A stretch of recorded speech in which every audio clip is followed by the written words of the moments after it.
Welcome, Dr. Murthy. Good morning. Good morning. Good morning, sir. How are you? I'm keeping well. Thank you very much. Nice to see you. Nice to see you, sir. Nice to see you. Yeah. So, Yeah. do you want to check your slides? No, you handle the slides in the beginning for about 5 minutes. Okay. From you. Okay. If you cannot do that, forget about it. I will go straight away. No, I If can. you cannot, yeah. I have your record, so I can. Yeah. I will show you what I can do. Just Yeah. I will show you. Because I find it difficult to handle the slides. I know, but I don't think you need slide. But anyway, I will let me show you what Yeah. I can do. Yeah. 1 second.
Good morning. I'm delighted to be part of the webinar. Is it clear now? No. Don't No? play the audio. I have sent some slides. Okay. PowerPoint. I'll check on that. I'll check on that. Yeah. Don't play the audio. I'm live. I'll I speak. know. I was just trying. Yeah. Okay.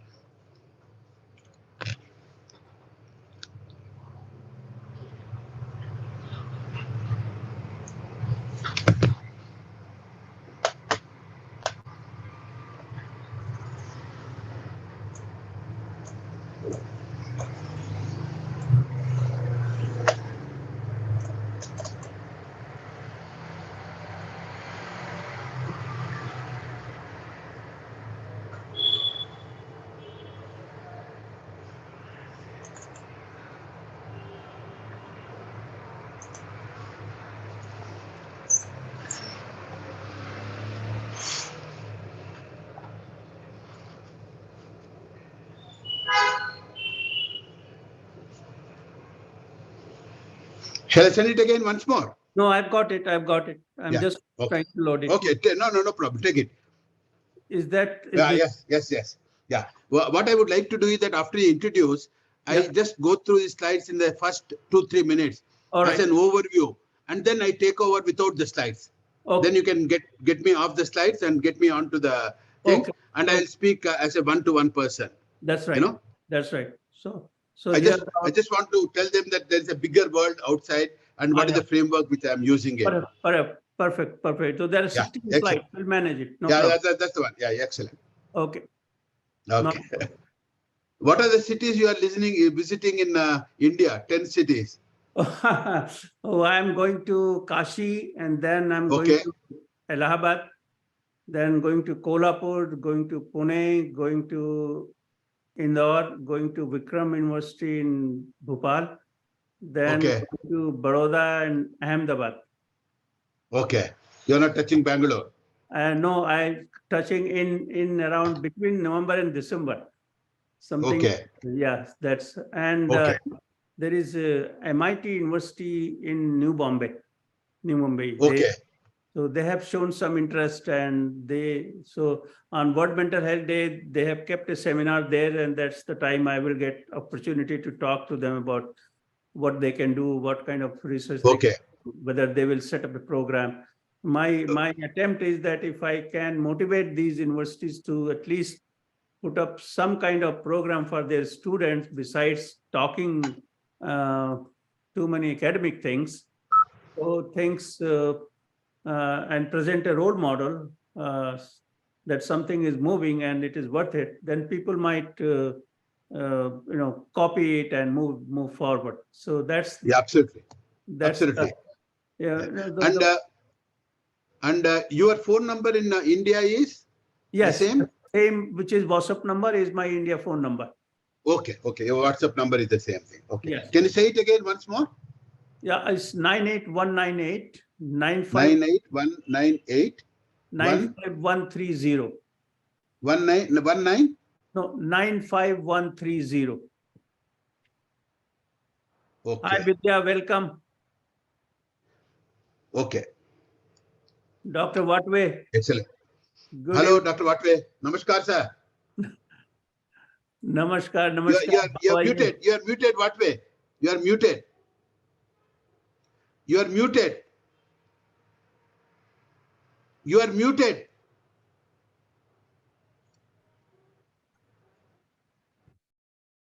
Now we can hear you. Hello, namaskar. Oh no. Why is he not? You are muted again, Watway. You are muted.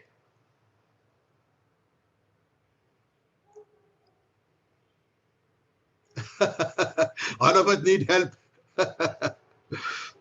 Something is wrong with that. Yeah. Manjari, you are also muted. Yes, I'm done. Yeah, now we can hear you. Now we can hear you. Yes, yes. Hello, Wonderful, sir. wonderful, Good morning. wonderful, wonderful. No, still muted. What way?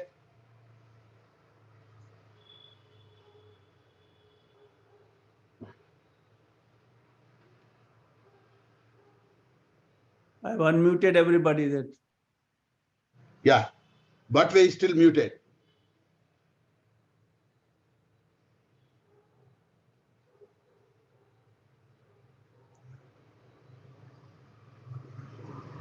No.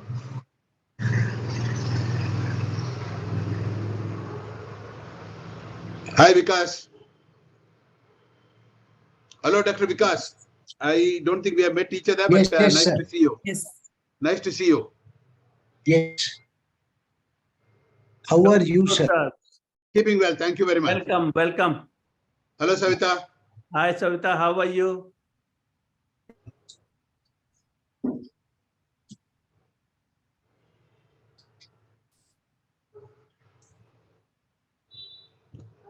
Can we hear Vidya? Can you? Yes, sir. Yeah, okay. Good evening. Good morning. Good morning. Morning. It's 12:30 in the night. It's so shall we start now? Yeah. Okay, so floor is yours, and I think you please start the meeting, and then we'll take over in between whenever what I suggest that it's in fact it's wonderful to have a collaboration with our friends in who are managing the Association of Psychiatrists since more than half a century. And it's my personal privilege, and I feel honored to be associated with this meeting. Mansik Shakti is a very new and nascent initiative for student mental health. There is a history of how we started it, but it's interesting and it's not necessary to go into that. But in month of May, I had the opportunity to visit Lucknow and meet our friends. From there, it started. The first meeting was chaired by Dr. Agarwal. We formed a core group, and after that, every month we are doing this training program, we call it. Then we do an open forum on 10th of every month. Plus, we remain involved in developing logistics for knowledge translation, developing research projects, doing activities for awareness. My role is that I'm visiting number of universities and trying to forge a liaison and collaboration and trying to tell them that it's possible to set up student mental health program. And the second, that it is not a matter of option or choice. Universities cannot really be silent on that. Number of suicide that we are seeing is only one type of marker of distress which our students are going through. So far, it is happening in isolated cases. God forbidden, if it starts happening collectively, we don't know how do we handle. Nobody knows, no major study has been set up by any state government or central government to go into the phenomena of 13 plus suicide of students. I remember when farmer suicide came into being, say 40 years back, the first committee was chaired by none other than late Professor N.N. Vik by Punjab government. And that produced a masterpiece report which gave us a lot of risk factors which were repeatedly found to be consistent, and something moved on. The whole research in the field of farmer suicide moved on since then. But unfortunately, student suicide has not really got the attention from healthcare sector or economic sector or education sector that it deserves. I see a lot of people, say about 10, 12%, those who are walking with an active suicidal ideas in their head is more of a serious problem. Living on the edge, the kind of difficulties these children face is insurmountable. And that's the reason I have started this, and I'm confident with support from all of you, there will be some pathway where logistically we'll be able to tell people what to do. My objective is to at least we should be able to tell a parent and a teacher in a very concrete term what they can do to prevent student suicide, what they can do to deal with psychological challenges which our students are facing. So with this remark, I invite Dr. Manjari, President of Pune Psychiatrist Association. The floor is yours. Thank you very much for giving us this opportunity to collaborate with you. Thank you very much, sir. Am I audible and visible Yes. too? Yes. Thank you, sir. Respected Dr. Srivastav of Manasik Shakti, Dr. Vidyadhar Vatve, Senior Psychiatrist at Pune Hospital, who will coordinate on behalf of Pune Psychiatrist Association, our distinguished speakers for today, and all participants. I wish you all a very good morning.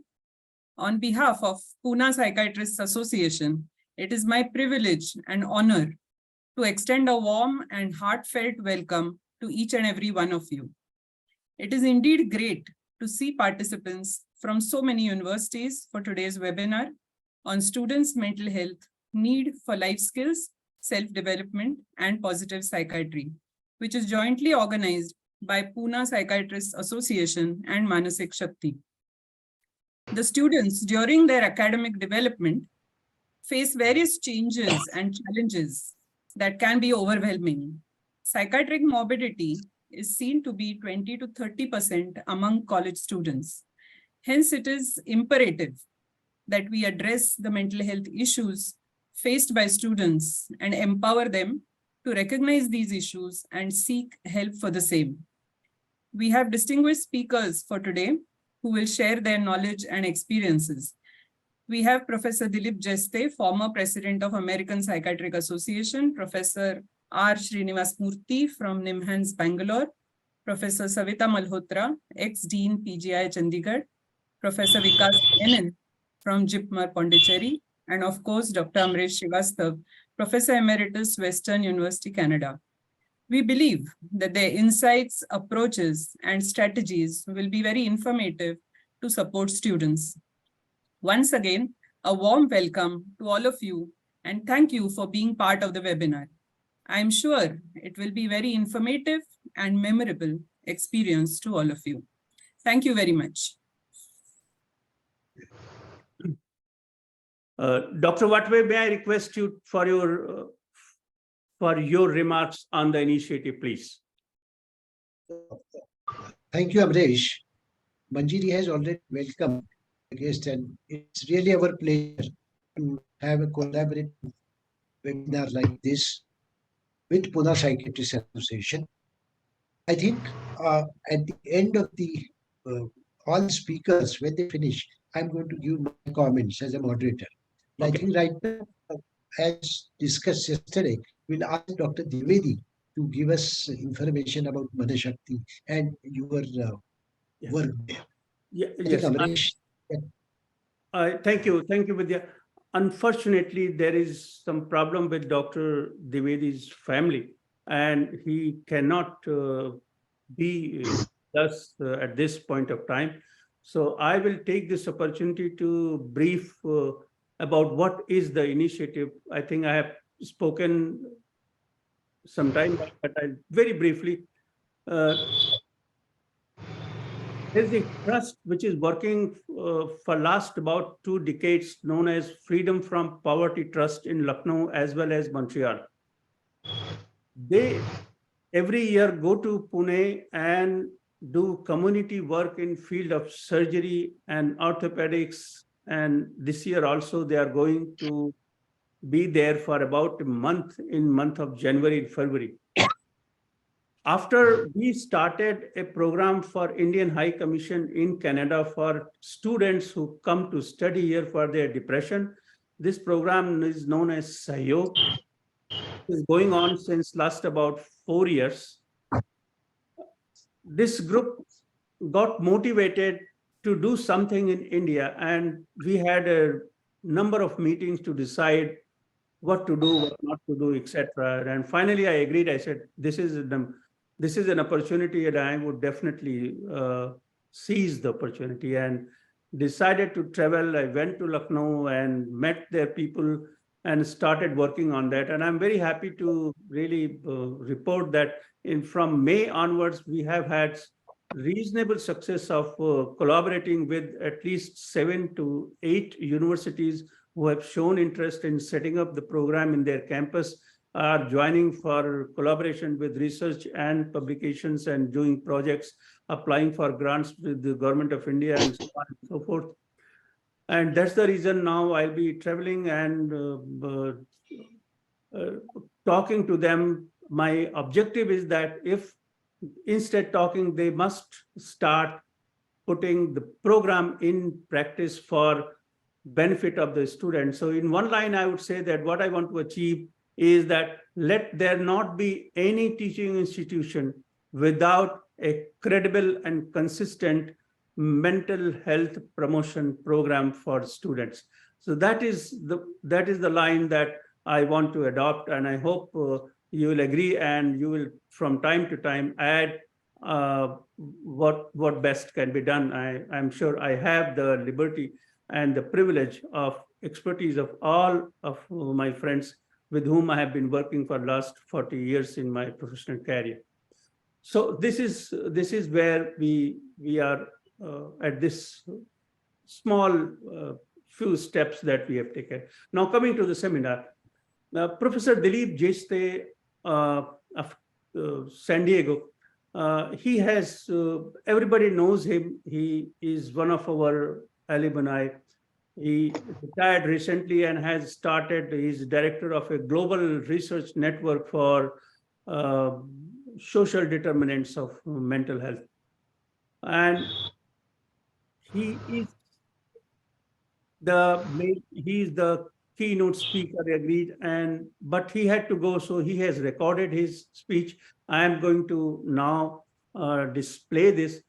It is in fact proud privilege to have Dilip on such a panel, which is recently started like ours.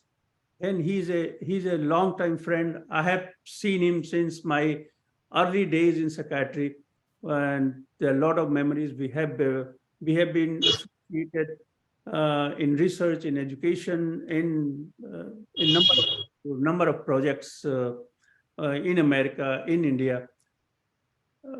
So I will now I will start his speech, and you will listen to him, please. Give me a second so that I can.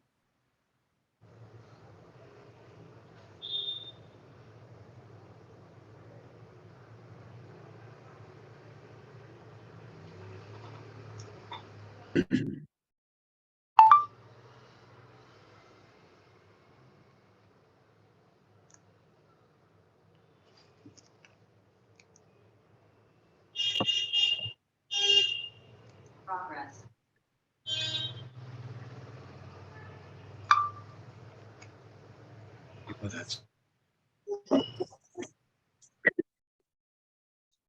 Hello.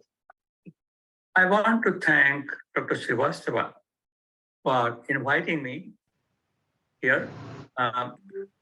Amresh is an internationally renowned psychiatrist who has done great work in different aspects of psychiatry, clinical, research, policy level, and recently is focusing on education of younger people across the world. So thank you, Amresh, for inviting me to give this talk. So I'm going to talk on positive psychiatry at individual level and community level. In terms of disclosures, I have no financial relationship with the pharmaceutical industry. I get some small royalty from publishers of my books like Positive Psychiatry and Wiser. I'm going to begin by discussing what are the positive determinants of health. And the two I want to focus mainly on are social connection and especially wisdom. Next, I will talk about positive psychiatry at individual level. And finally, positive strategies at community level. So if we look at today's medicine, including psychiatry, there is a problem.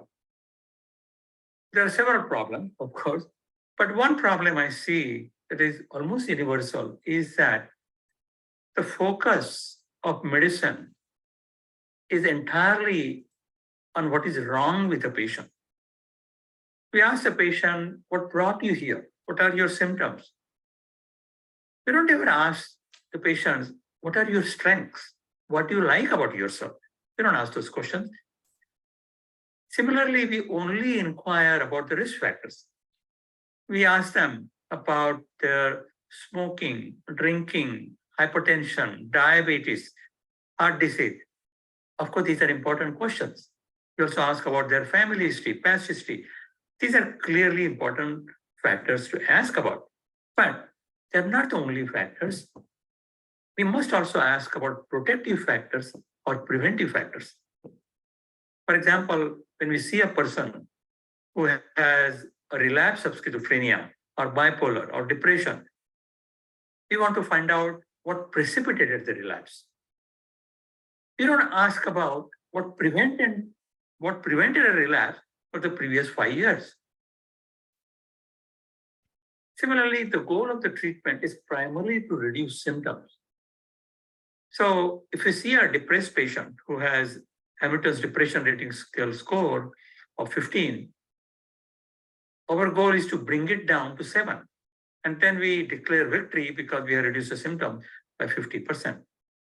Well, the person still has half of the symptom, but more importantly, we should not be focusing strictly on depressive symptom, but on the person's well-being. That should be the goal, how to improve the well-being of a patient. So 10 years ago, when I was the president of the American Psychiatric Association, my main job was to have the DSM-5 published. And we succeeded in doing that. And many people talk about DSM as if it were a Bible of psychiatry. And I felt that that is not right at all. DSM is not the Bible of psychiatry. Psychiatry is much more than illnesses. Psychiatry is much more than mental illnesses. It applies to mental health. 20% people have mental illnesses, 100% people have mental health. So I made positive psychiatry the presidential theme during my APA presidency. And we defined positive psychiatry as the science and practice of psychiatry that focuses on study and promotion of mental health and well-being through enhancement of positive psychosocial factors like social relationship, wisdom, and resilience. There's a lot of literature that shows that these positive factors have significant impact on health and longevity. For example, numerous studies have shown that resilience, even in people with physical illnesses, is associated with medically desirable behaviors. These are the kind of things we want our patients to have so that they will get better. Self-care, treatment adherence, exercise adherence, and resilience then is associated with greater longevity. Optimism. There's a meta-analysis of 83 studies of optimism, and the conclusion was that optimism is associated with better cardiovascular outcomes, better physiological markers, including immune function, better cancer outcomes, and reduced mortality. All of these were highly significant, p less than 0.001. And number of these studies controlled for factors that we would want to be controlled for in any good research study. Factors like past history, family history, use of statins, physical activity, so on and so forth. Even after controlling for them, optimism was still a significant predictor of longevity. Social engagement, even more literature. A meta-analysis of 148 studies, including more than 300,000 people across the world, people with different diseases, men, women from different countries, so on and so forth. The meta-analysis showed 50% increased likelihood of survival among socially engaged people compared to non-socially engaged people. 50%. We don't have anything medical that has even close to this kind of an impact on longevity. Social connections are very special. Julianne Holt-Lunstad, who did that meta-analysis I talked about, she has written that humans need others to survive. Social connection is crucial to human development, health, and survival. The evidence supporting this contention is unequivocal. There are perhaps no other factors that can have such a large impact on both length and quality of life from the cradle to the grave. So there's really no question about the importance of social connections for our health and longevity. One thing that is known for a much longer period but has not been studied in scientific research is wisdom. Wisdom has been known since times immemorial. It is a part of almost all religions and philosophies. But empirical research in wisdom is much more recent. It started in the 1970s at Max Planck Institute in Berlin and University of Southern California in Los Angeles. So what is wisdom? Wisdom is a unique personality trait with several specific components. We'll talk about those components. It is much more than intelligence. People often confuse wisdom and intelligence. They're not same at all. The person with the highest IQ is not necessarily the wisest person. He may even be a pretty unwise person. Often the most wise person in a family is a grandma who didn't even go to college. What makes wisdom unique is it has a purpose. It enhances person's well-being and also helps the society's welfare. So when I first started doing research wisdom, I thought of actually what I had learned in my childhood growing up in India. In our culture, we believe that older people are wiser. And we also believe that there is such a thing as wisdom. Wisdom increases with aging. And the Bhagavad Gita is really a compendium of wisdom in life. So the first paper actually I wrote on wisdom was on wisdom in the Gita. I collaborated with Ipsit Vahia, who was my fellow at that time. And as many of you know, his grandfather, Dr. N.S. Vaya, was my mentor. And if his father, Abhiyan Vaya, major psychiatrist in India, is a great colleague. So Ipsit and I, we did a qualitative, quantitative mixed method study of wisdom in the Gita. We looked at English translations of Gita done by Swami Nirmalananda Giri and Jehur and Goodwin. We also looked at translations, back translations using dictionaries and thesauruses.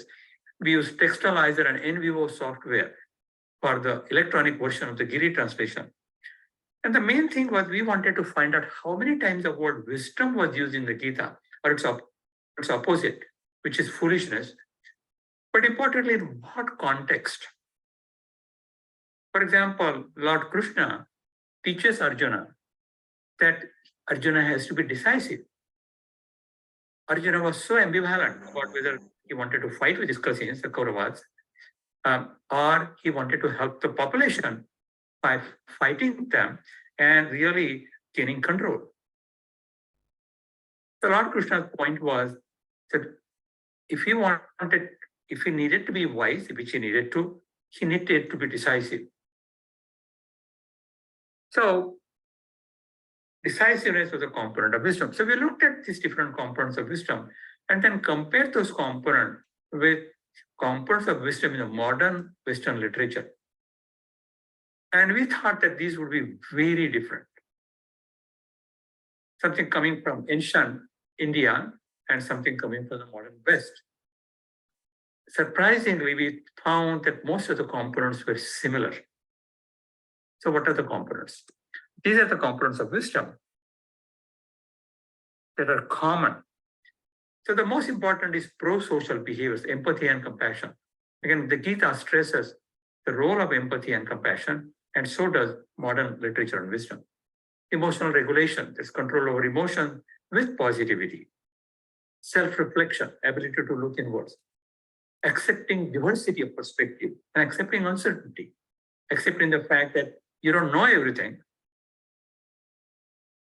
but there is scope to learn new things. Then comes decisiveness, as I talked about just now, and spirituality, which means belief in something higher that we don't see or believe, but that does exist. So those are the components of wisdom. Actually, the second paper I wrote on wisdom was something very different. It was on where in the brain the wisdom is located, neurobiology of wisdom. And we found that the prefrontal cortex and limbic striatum were the two main areas for localization of wisdom. And within the prefrontal cortex, it was ventromedial, dorsolateral, anterior cingulate, insula also. And in the limbic striatum, it is ventral striatum and amygdala. So wisdom is something that we've known for centuries, is partly biologically based, but partly also psychosocially determined. The next question is for any scientific conceptualization is how do you measure it? So there have been scales for measuring personality traits. We developed a scale for wisdom that is called San Diego Wisdom Scale. The 28-item version is a larger version.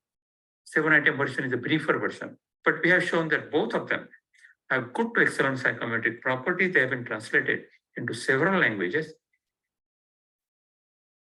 So those are the positive determinants of health, mainly social connections and wisdom I focused on. So how can we practice positive psychiatry at the individual patient level, or for ourselves, or for caregivers, our friends, family? So when we talk about positive psychiatry, we are talking about positive components like social engagement, wisdom, resilience, optimism, and so on. We need to measure them in our patient. We don't do that. We only ask about their depressive symptoms, anxiety symptoms, psychosis, not about their positivity. So there are scales for doing that. It's the social networks schedule for measuring social connections, San Diego Wisdom Scale I talked about, Connor-Davidson Resilience Scale, and for physical and mental well-being, short form 12 or SF12. We talk about well-being as something that occurs in general population, but not in people with mental illnesses. It's not true at all. There is well-being in people with mental illnesses too. Sizable minority of patients with serious mental illnesses like schizophrenia. About a third of the patients have well-being score in the normal range. So they may have delusions, hallucinations, depression, and yeah, they may have normal well-being. Again, this happens in a minority of people, but it does.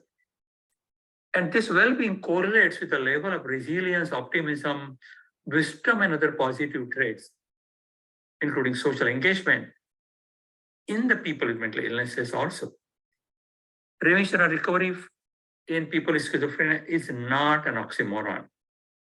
It's not common, definitely, but it does occur in a minority of people with schizophrenia. The best known example of this is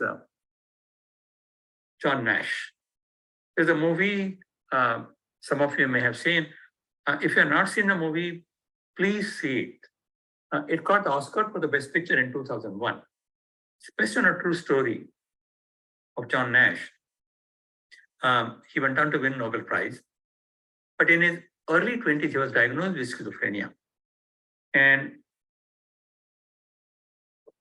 for 30 years, he was treated with ECT, insulin, all of the drugs, psychotherapy, everything. They didn't work for 30 years. But at age 50, he started getting better, increasingly better.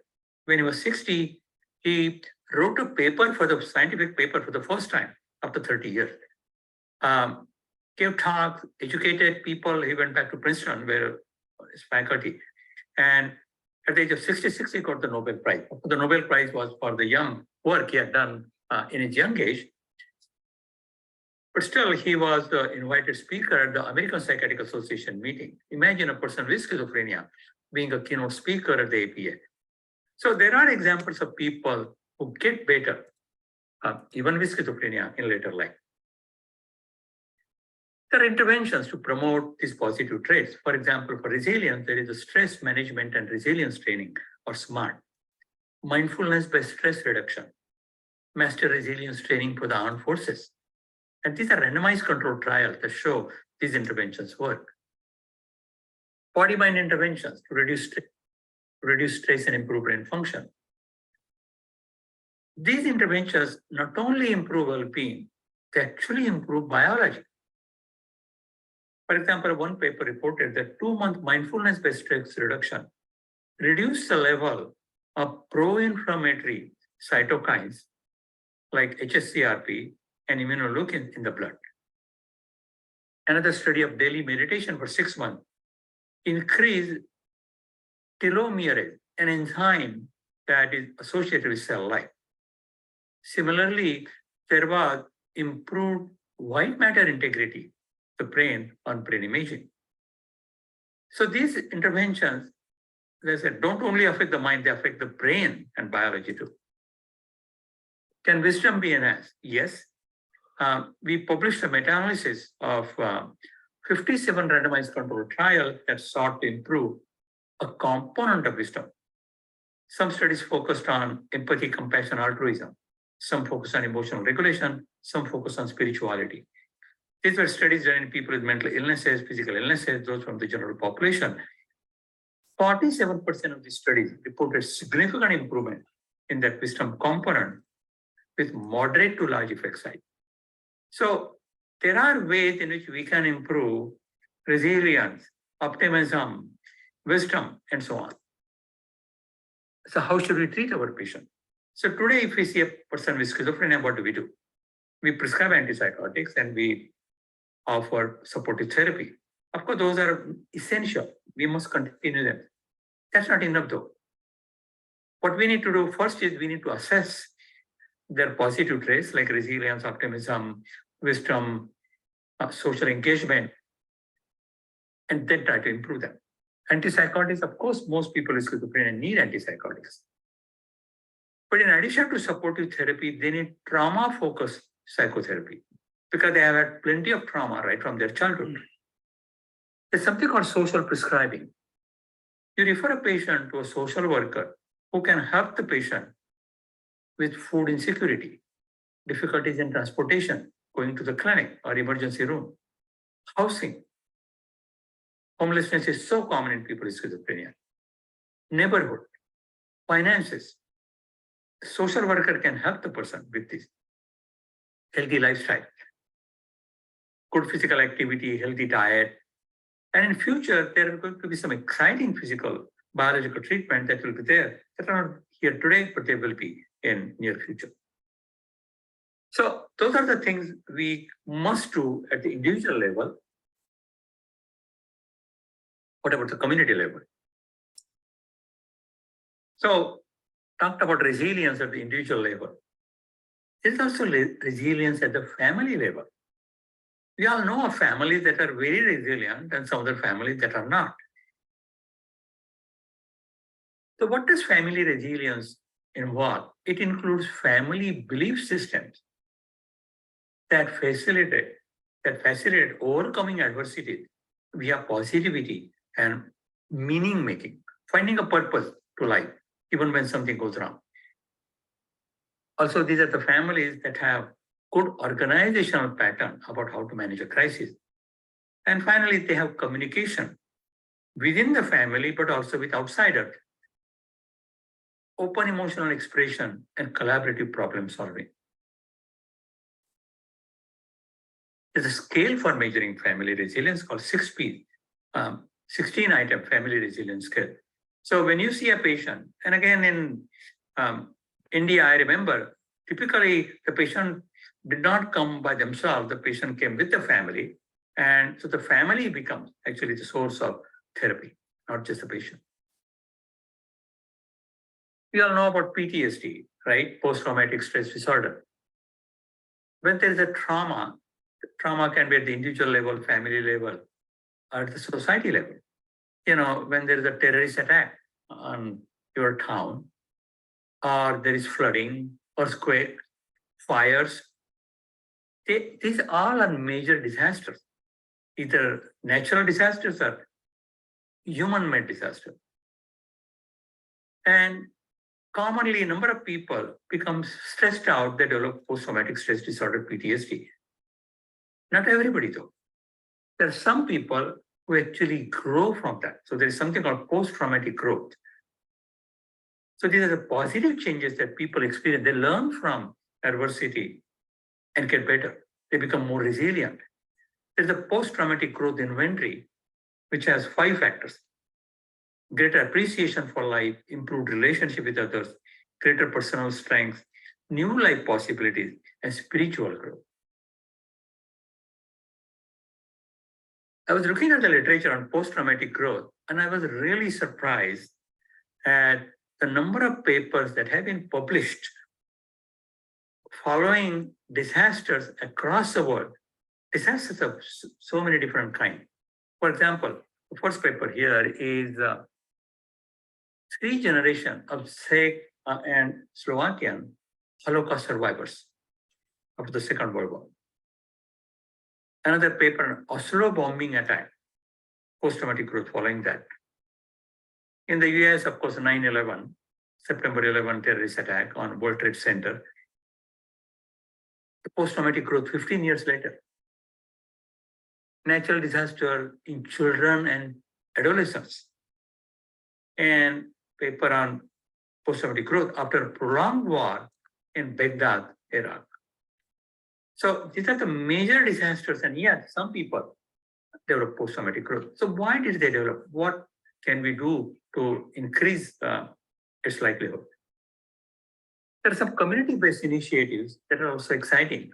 Something called Compassionate Communities Movement started in New Zealand. Now it is coming to Europe, and hopefully it will go to rest of the world too.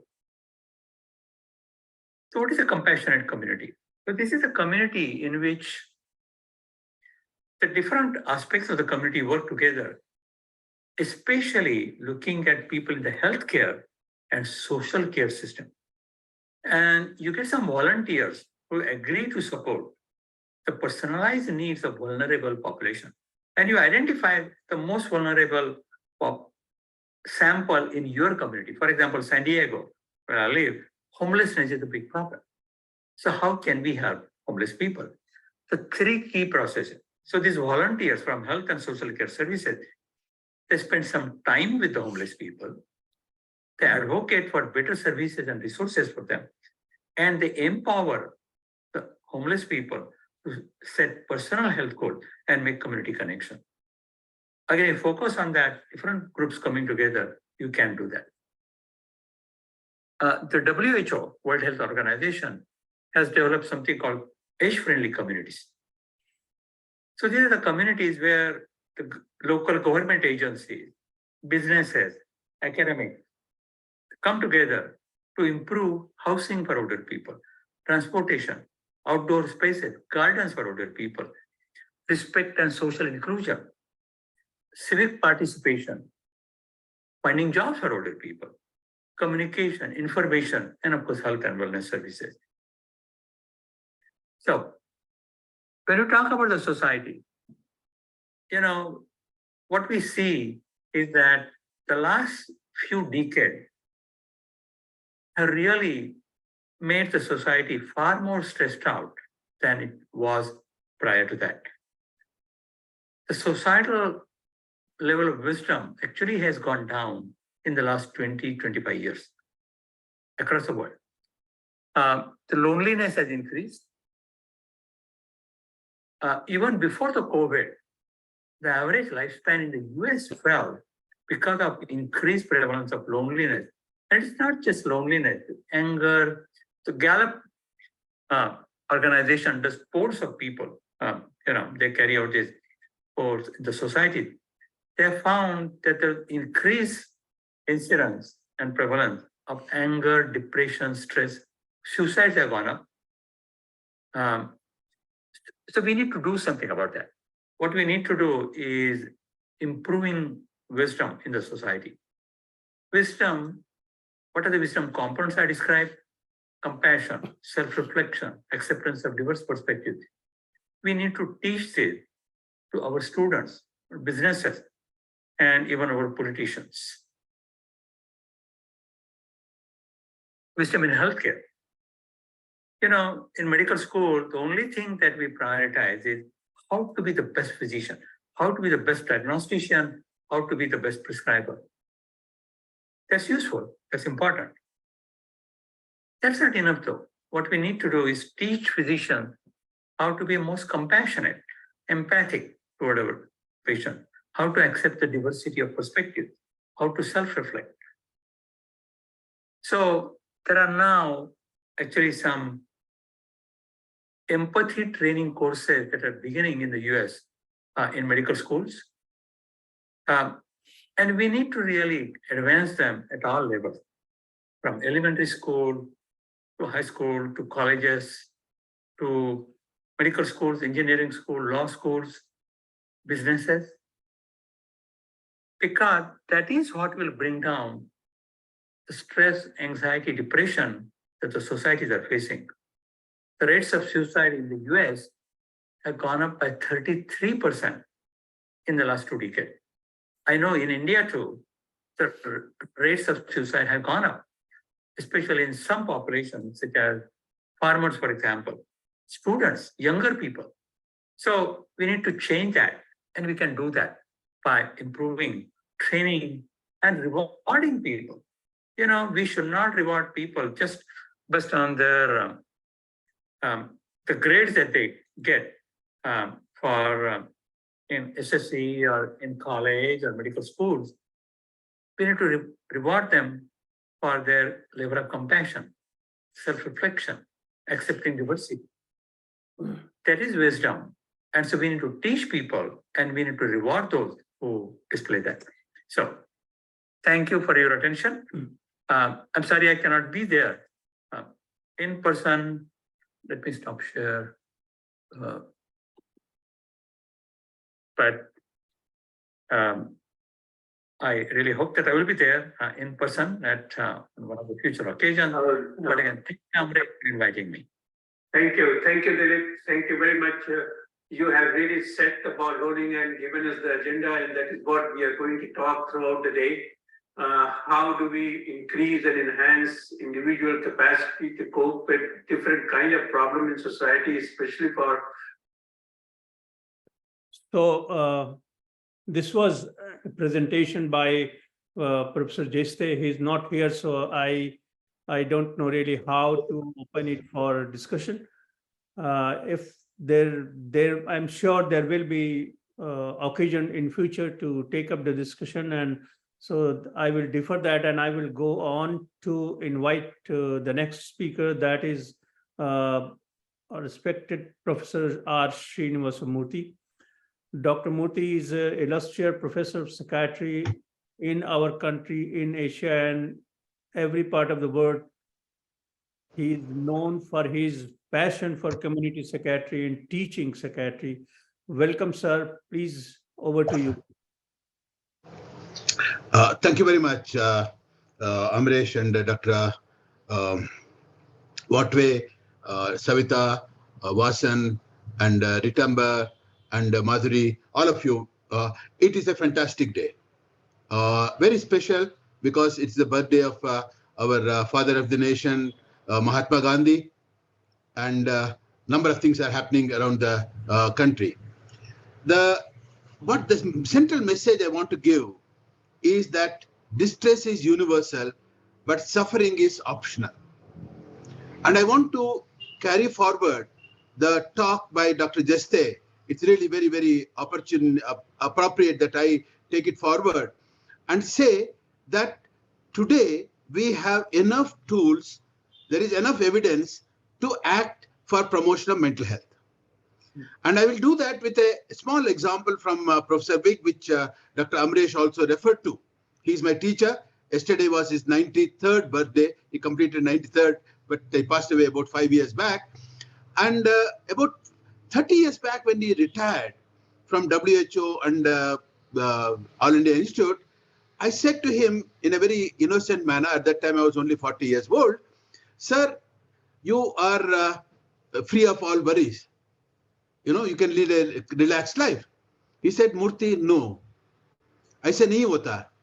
In every stage of life, there is a challenge." I was puzzled. I said, "You know, you got double pension and you have done everything. You have got good health. Why are you saying that?" He said something which I want to share it with all the audience. He said, "It is like driving. If you are driving, there is no way, just because you have driven for 20 years, 30 years, 50 years, next time you get behind the wheel, you are going to be a good driver. You have to do three things. You have to make sure that the car and yourself are in good condition. That is resilience. Then you should be ready for preventing distress, that is accident, by being a good driver. And more important, when an accident or something happens, event occurs, you should have the mitigating capacity, like the tools or a spare wheel or a phone number you can call up and things like that." I thought I will use this three example. That's why you'll see in my PowerPoint in a minute, the traffic light approach of resilience to promote mental health, minimizing distress, and mitigating crisis. Three things as the basis of my talk. Can I have the slide, please? Yeah. The few slides I have are to just give you an overall idea of my presentation and the resources that are there. Thank you. Give me a minute, sir. As you can, yeah, I am really very, very impressed by Amresh, whom I known for last 40 years, that he has taken up this Manashika Shakti. Similar to Jeste's one on wisdom, I think this is going to make a big difference, not only in India, but all over the world. Congratulations, and you have my 100% support in this endeavor. As I said,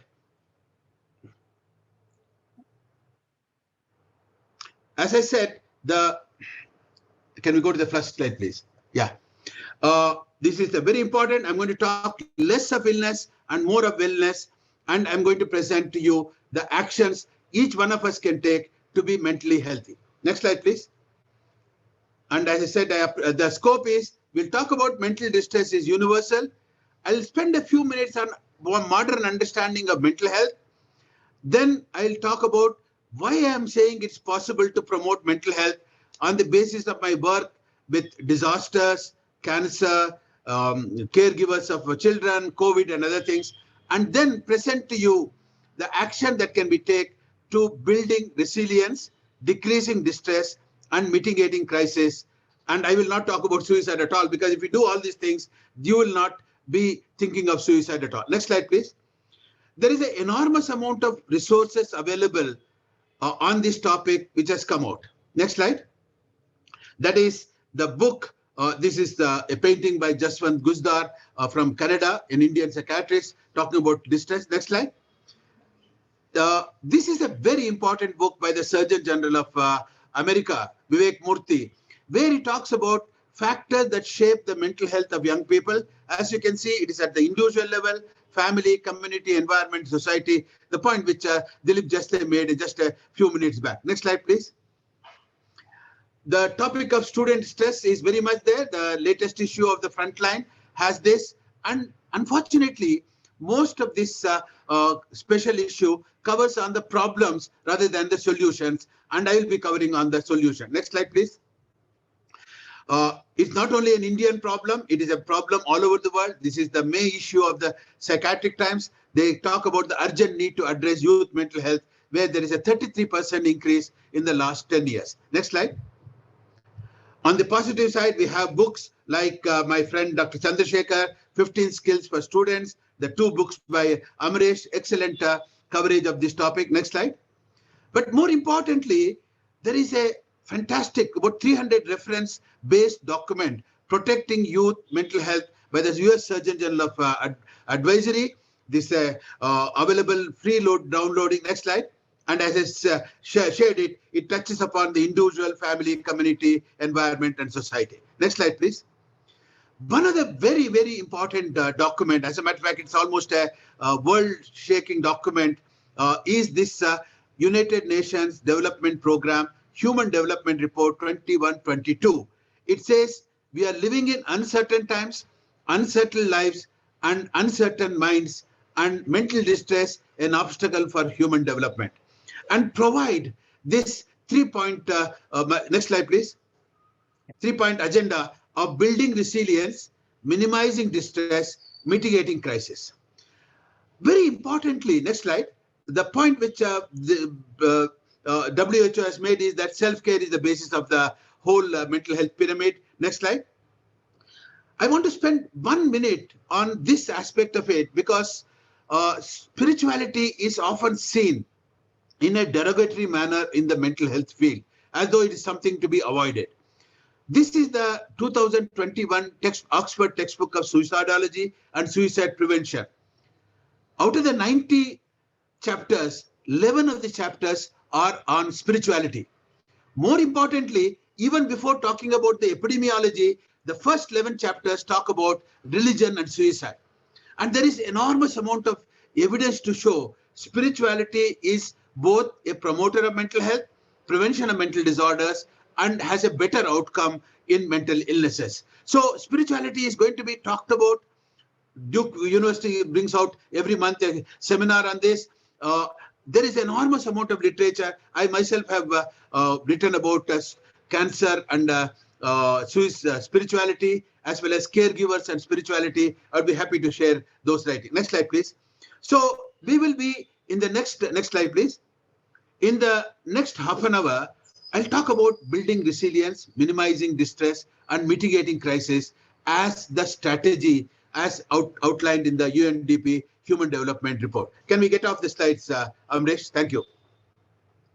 Good, now, the thing which I want to do, particularly to the student community and the teacher community and the mental health community, is that to teach them, how do I understand myself, my potential and limitations?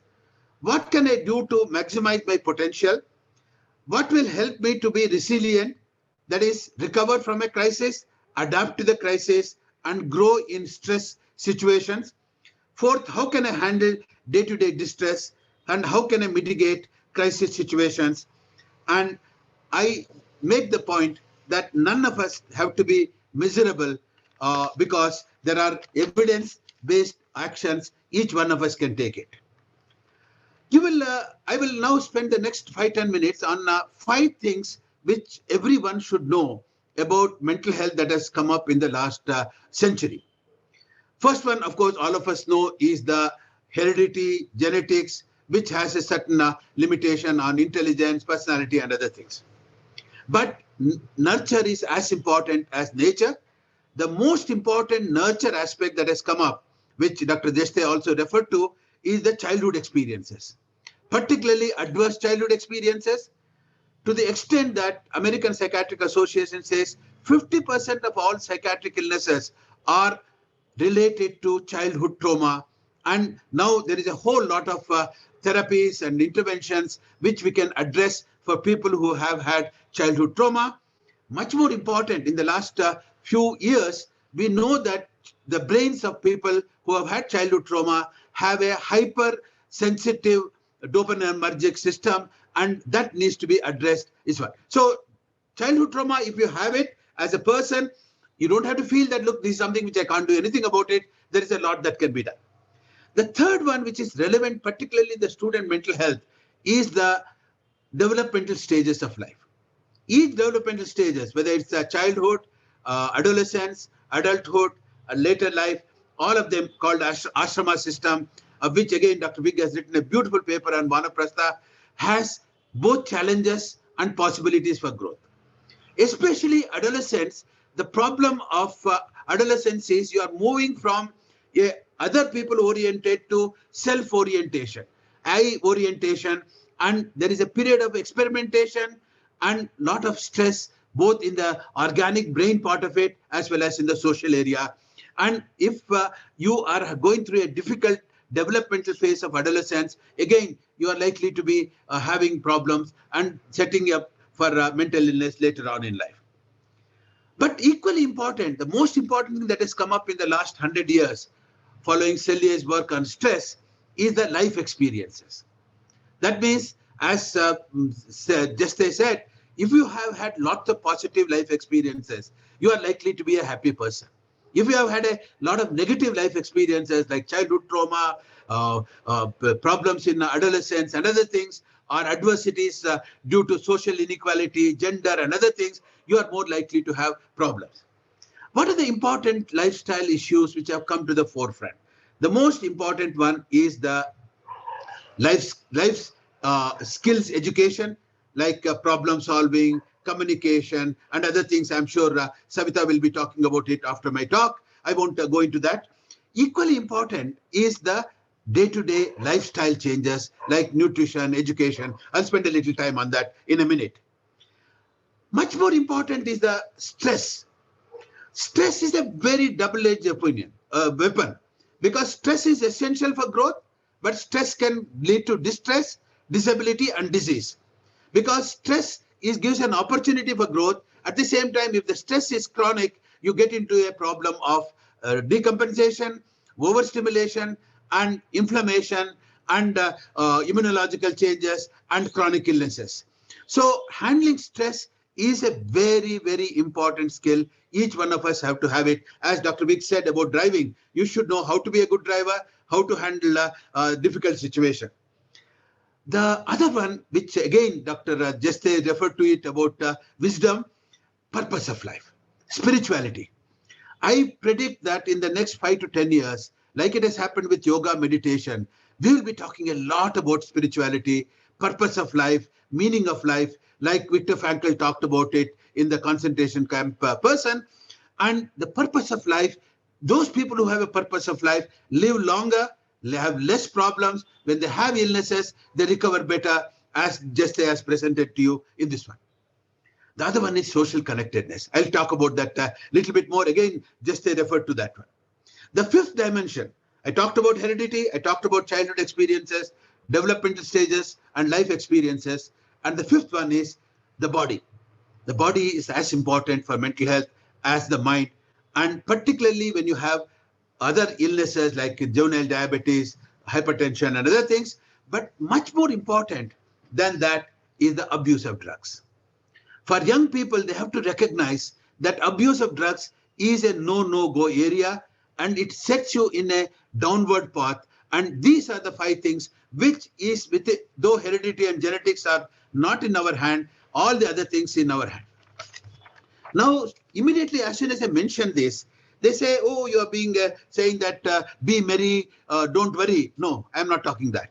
Though I would like to be merry and not worry, I will teach you steps you can take which will lead to being merry without worry. And before I do that, I want to take the few minutes. I'm doing all right in terms of my time about. So I will tell you where I learned all of these things. I learned a little bit in looking after mentally ill people, people with schizophrenia, bipolar illness, neurotic illnesses, drug addiction. But I learned it from 5 other areas. I tend to talk in 5s. First is the disaster mental health work from Bhopal onwards. The second one is the work with cancer. Third one is caregivers work. Fourth is HIV/AIDS. And fifth is the COVID-19. Let me just tell you a little bit about it and then go on to talk about the actions each one of us can take. In disaster mental health, when went to Bhopal in 1984, there was not even a psychiatrist for the whole city, not a psychiatrist in any of the 5 medical colleges. So what we did was we immediately did, we said we will use the community resource as the starting point. That is, we wrote a manual for the medical officers within 1 year and had training programs within 2-3 months of the disaster, and that proved a very, very useful one.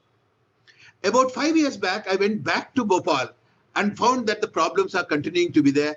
Rewrote a manual where there was more of promotion of mental health, prevention of mental disorders, in addition to taking care of mental health. What is found in the disaster literature is the more severe the disaster, more is the mental health problem. The more physical harm that has occurred, the more is the mental health problem. The people who get psychological help do better than those who don't get psychological help. Those people who have problems in housing, employment, and other things have more mental health problems.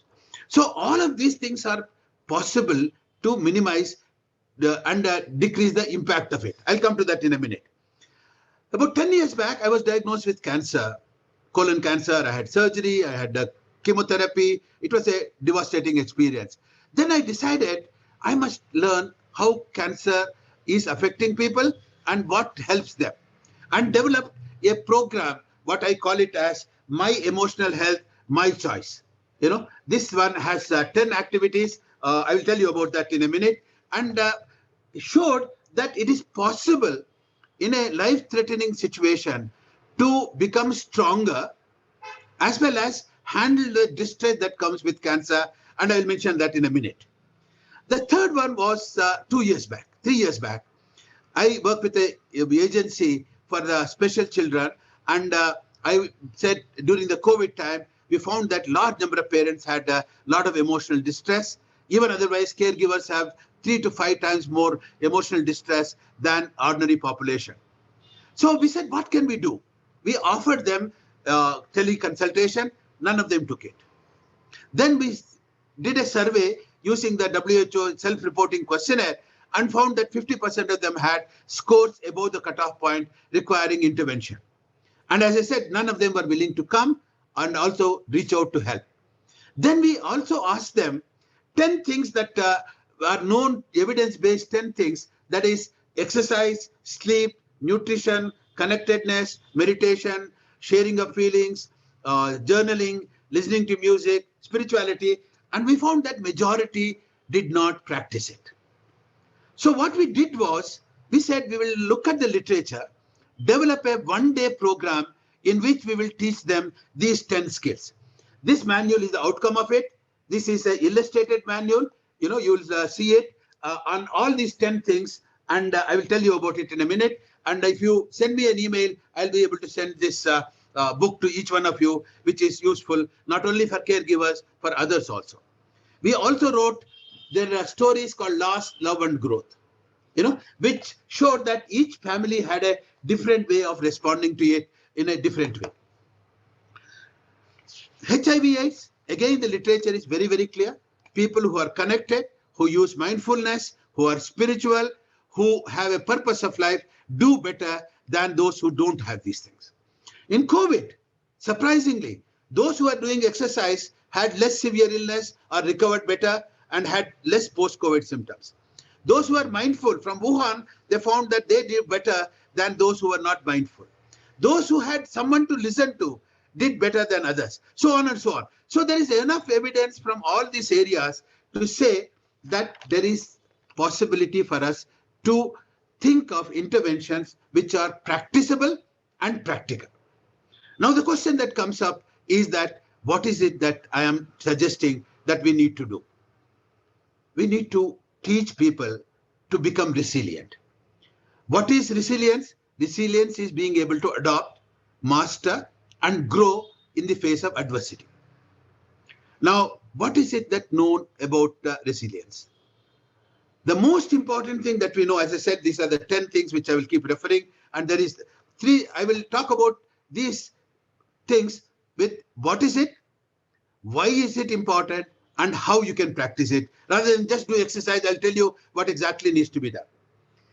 Exercise is the panacea for both physical and mental health. You take it from me, you live 10 years longer, you have less of all the non-communicable diseases, and if you develop it, you will be able to recover from it or control it much better, and it is pleasurable to be out in the nature. Evidence is enormous. Now, how do we do it?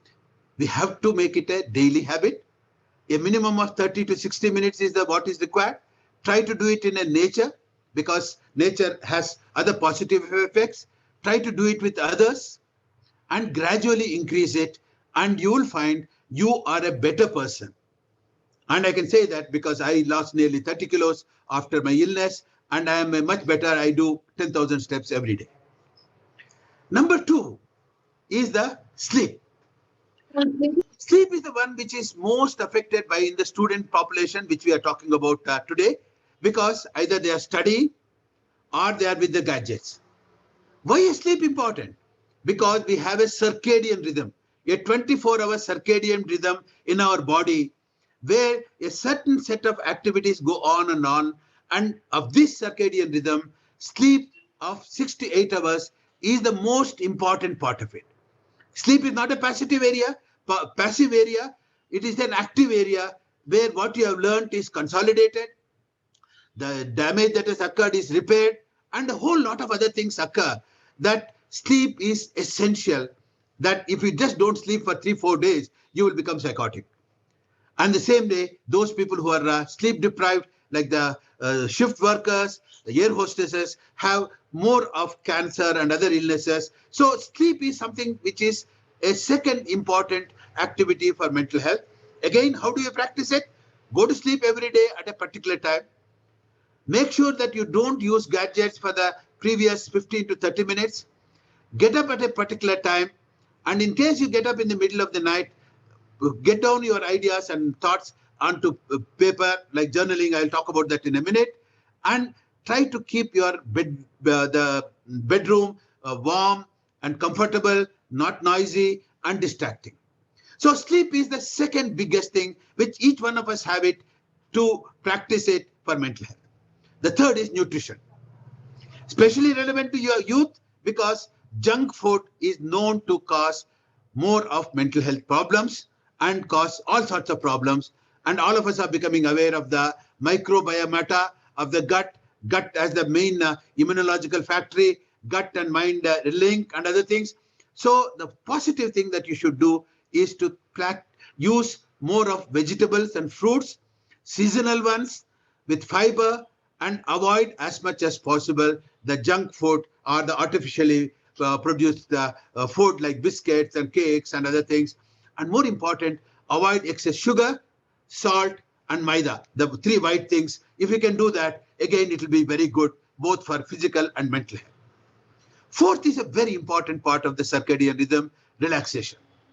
The evidence, again, Dr. Jeste pointed out enormously, not only aging process is delayed, all illnesses can be better managed if you use mindfulness, relaxation, yoga, any form of time every day, about 15 to 30 minutes. Again, Modi ji, our Honorable Prime Minister, has popularized it, and the evidence is so strong, I don't need to talk about it. But the fifth one, very important one, as I mentioned in COVID, people who are connected did better. Even in grief, people who are connected do better. Even after a disaster, people who are connected. That's why we keep the families together. We move the whole community to one camp rather than distributing them to different places. So social connectedness is the most important thing. Those of you who are interested in reading it, Surgeon General Vivek Murthy has brought out a fantastic book called Loneliness, the Epidemic, and given 12 areas where work has to be done to fight this thing. So be connected, have a list of friends, and meet with them, talk to them, if not physically, virtually, and you will be better off. The sixth one is purpose of life. This is going to become the most important aspect in the next 5 to 10 years. Take it from me. And spirituality, both of these things. Again, spirituality is not religion. It is spiritual ideas, spiritual components, like what Dalai Lama has said, and Desmond Tutu in a book called Book of Joy. Gratitude, kindness, forgiveness, surrender, whole lot of things. If you can practice it, the telomere shortening becomes slow down, you live longer, you have less of mental health problems, and if you have a problem, you recover from it better. So there are 7 things each one of us can do: exercise, sleep, nutrition, connectedness, relaxation, purpose of life, and spirituality. All of this is within our hands, and this is what is component of resilience. Now, immediately when I talk about it, Dr. Murthy is all very good, but life is a very complicated process. Like when you're a driver, you can be the best driver, you can meet with other bad driver or a pothole, and there you can have a distress. What should I do when I feel distressed? For example, when my girlfriend or boyfriend leaves me, or my teacher is discriminatory, or there is discrimination due to caste or gender or some other factor, or when I'm not able to meet my full expectations. That's where the second set of things called preventing distress comes. That is, 2 things are there. One is to be prepared for it. Expect when you are a driver that you are going to have a problem, and anticipate it and take precautions. Use the brakes, use your other things as much as possible. In the area of psychological things, the most important factor, I have noticed it when I was working with cancer, with HIV, with COVID, is have a connectedness and learn to share feelings. Learn to share feelings. Whenever you are upset, pick up a phone. After all, when you come to me as a psychiatrist, what do? I listen to you. I help you to make sense of it. And a friend can do it equally well in majority of the situation. There are situations where you need something else. I'll come to that in a minute. The second thing, in case you can't talk to someone, for example, there's something which is very, very private, and I don't have someone of that intimacy to do that, journaling. Friends, journaling is as good as talking to a psychiatrist, and get into the habit of writing your thoughts and feelings every day, and you will be better off, you will be wiser, and you will have less problem. The third dimension of this one is music, pleasurable activity. It could be listening to music, it could be art, it could be painting, it could be gardening. Do something pleasurable, and you'll find that the endorphins and other things make you feel less of the stress than what it is. The life skills education, I expect Dr. Savita will be talking about it. The problems like communication, problem solving, interpersonal relationships, I will not go into that area. Now, the last area is that in spite of all of these things, in spite of everything you do, you can have a puncture, you can have an accident, or something else can happen, or some stone can come and hit your windshield. Then you need to have what is called mitigating crisis. A plan in your mind, how to mitigate crisis. Here, you have to have social supports. You must learn to recognize the same way friends are there for you at your personal level. Again, just they talked about these things, what he called it as community wisdom. We must build that. Last week I was in Sidhbari in Himachal Pradesh, the Chinmaya mission. It was a fantastic experience.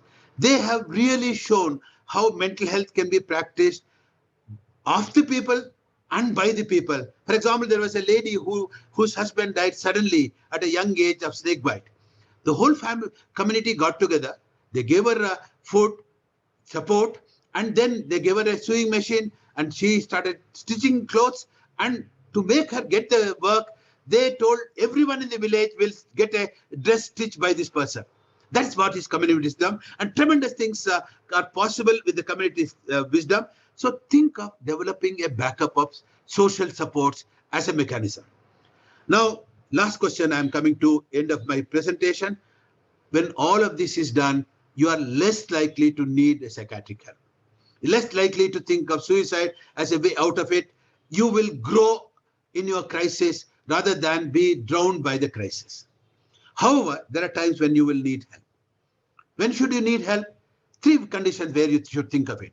When you feel distress without any reason, or the distress is far in extent of the event that has occurred, or it starts interfering with your day-to-day life, like studying, going to class, or interpersonal relationship. Where should I go? This is a question which was preoccupied me for the last 40 years. Luckily, now we have a very easy solution. The easy solution that has come up is called Telemonas. Phone number, I want you to write down 14416. This is a 24/7 network available all around the country in all the languages. Please reach out in confidence without any charge. You will get help. And I used it during the field visit of Himachal Pradesh 2 weeks back, and it works. Please use it, call them up, share your problem, learn from them, and get better. So I would like to end up by saying that suffering is optional, while distress is universal. As Buddhism says, all of suffering is an essential part of life.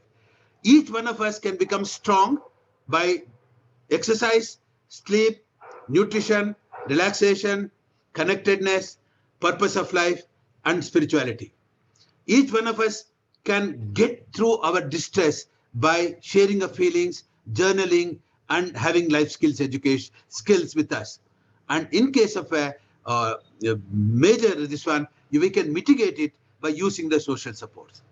Friends, this is all within our hands. You don't have to go anywhere else. Luckily for us in India, this wisdom is an essential part of our day-to-day life, as just again talked about Bhagavad Gita, Ramayana, Mahabharata, or in Quran, or in Bible, or in Guru Granth Sahib. You know, for example, in Punjab, I heard last week that there is a term called Chadikala. I hope I said it rightly, which is taking adversity with dignity. So there is a whole lot of wisdom there. So we don't have to go and look at, CBAT, this, that, and other things. What we need to do is to consolidate, give importance to mental health, and make mental health an everyday part of our life, not as a principle, as a practice. With these words, I will stop at this point. Thank you very much. Again, thanks to Amresh for this fantastic initiative. I wish you good luck, and I'm glad to be privileged to be part of this initiative. Thank you. Thank you, Professor Murthy. Indeed, very, very, very, very pragmatic, and as we know you, very forthcoming viewpoints. I think we have some time and we can take a couple of questions now because 2 lectures. So if there are questions, we may request Professor Murthy to respond to it from my group of audience. Are there any questions from anybody? I'll put my email address so that anyone who wants this book can send me an email. As soon as I finish, I'll put it in the chat box. I will circulate it to the list of. Sure. Yes, no problem. No problem. Okay. No, all right. We may do the panel afterwards. May I now take the opportunity to invite Professor Savita Malhotra, who I am delighted to have Dr. Malhotra, who is not only the professor of child and adolescent psychiatry, but has been the former dean of the illustrious institution, Postgraduate Institute of Medical Education and Research, Chandigarh. She is an authority in her own right in this field, and I'm so very privileged to have collaboration and presentation by Professor Savita Malhotra. Madam, floor is yours.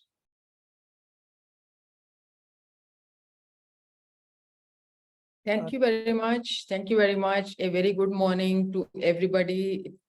And I'm so very pleased to be here today, this morning, and to talk about, I think our focus today has been on suicide prevention among adolescents and youth. And what we have heard is the two lectures that we have heard are kind of setting the stage for understanding the difficulties and problems which actually lead up to a issue like suicide, and how as professionals, how as society, how as individuals, we can all work together for dealing with it and for preventing it. And okay, for me, the brief was about risk, coping, and resilience. So I think the first two lectures themselves have actually focused in detail about resilience, about risks, and because this is what precisely the whole crux of the matter is, as to we need to understand why somebody gets driven to something like suicide. Suicide is a self-destructive act, whereas we say that as biological beings, we are all trying and clamoring for survival. And this is a biological instinct that we all need to and want to and try to survive despite the adversities and things. And as human beings, they try to kill themselves. And what drives them to this situation and state is the whole question, and how can we prevent it? That is it. And we as professional psychiatrists, we have a role. We have a role in identifying those people who are at risk and how to handle them. What are the kind of contributive factors in society which one can link with this phenomena of suicide, and then what can be done. But needless to say that this is the whole domain of what we have heard since morning. Dr. Jeste's lecture, Dr. Murthy's lecture is not confined to the role of just psychiatrists alone. This is actually the whole society, the whole, I think all of us as a humanity have to kind of take a look at the total situation and problem and do a bit of what we can say, I can say is course correction in our, handling of life and life issues. I will start here with my screen share. Yeah.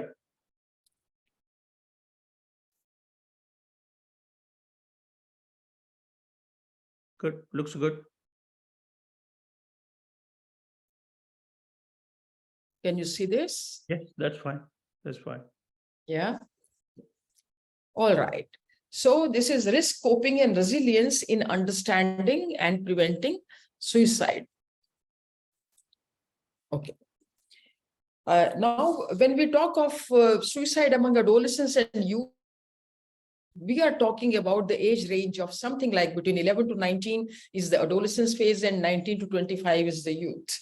Why we talk about up to 25 is that the brain continues to grow till about mid-20s and up to 25, and that is when the development and maturation of the brain is complete, and that is the kind of a phase of life that we are addressing when we say adolescent and youth. We all know it's a very dynamic phase of life. This is the phase of transition from childhood to adulthood, when body and mind and brain begin to, they mature, and they mature at a very rapid pace.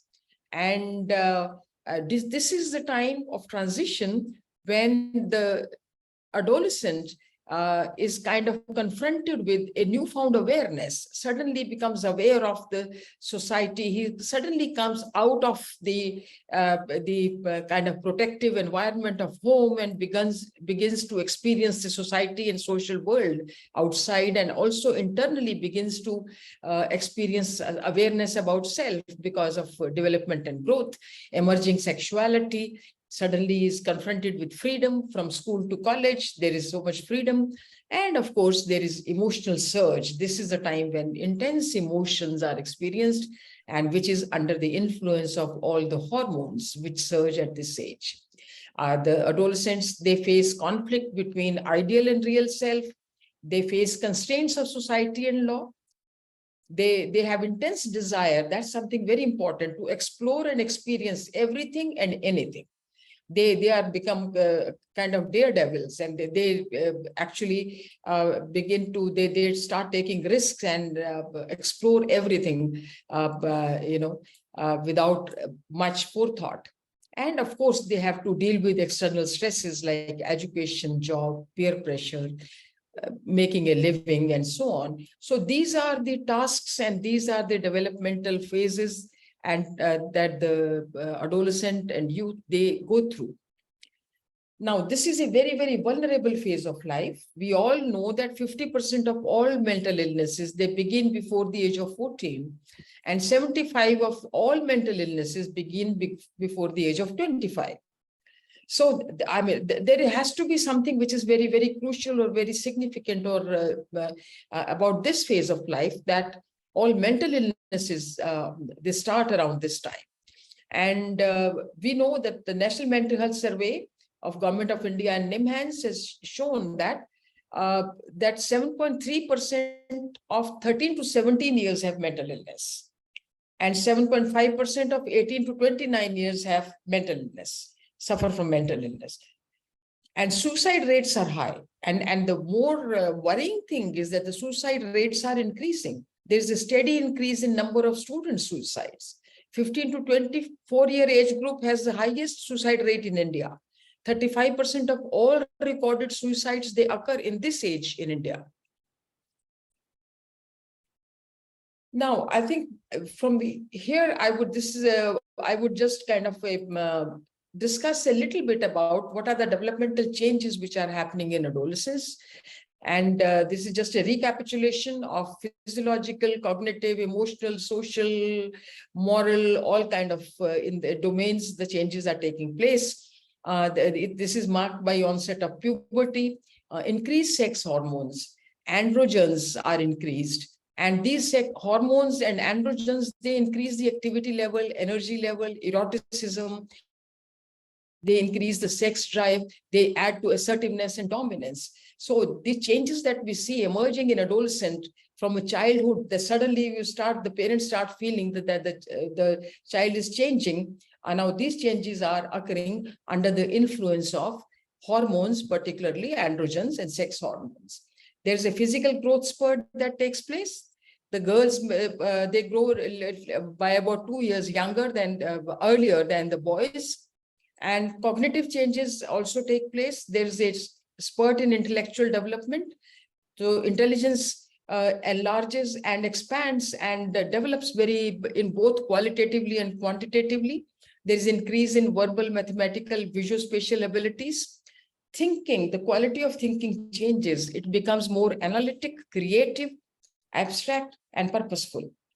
And at the same time, these adolescents, they are often seen to be developing conflict with adults because they begin to develop their own thought process and thinking process, and they start questioning the age-old beliefs and that are held by adults and parents at home at that time.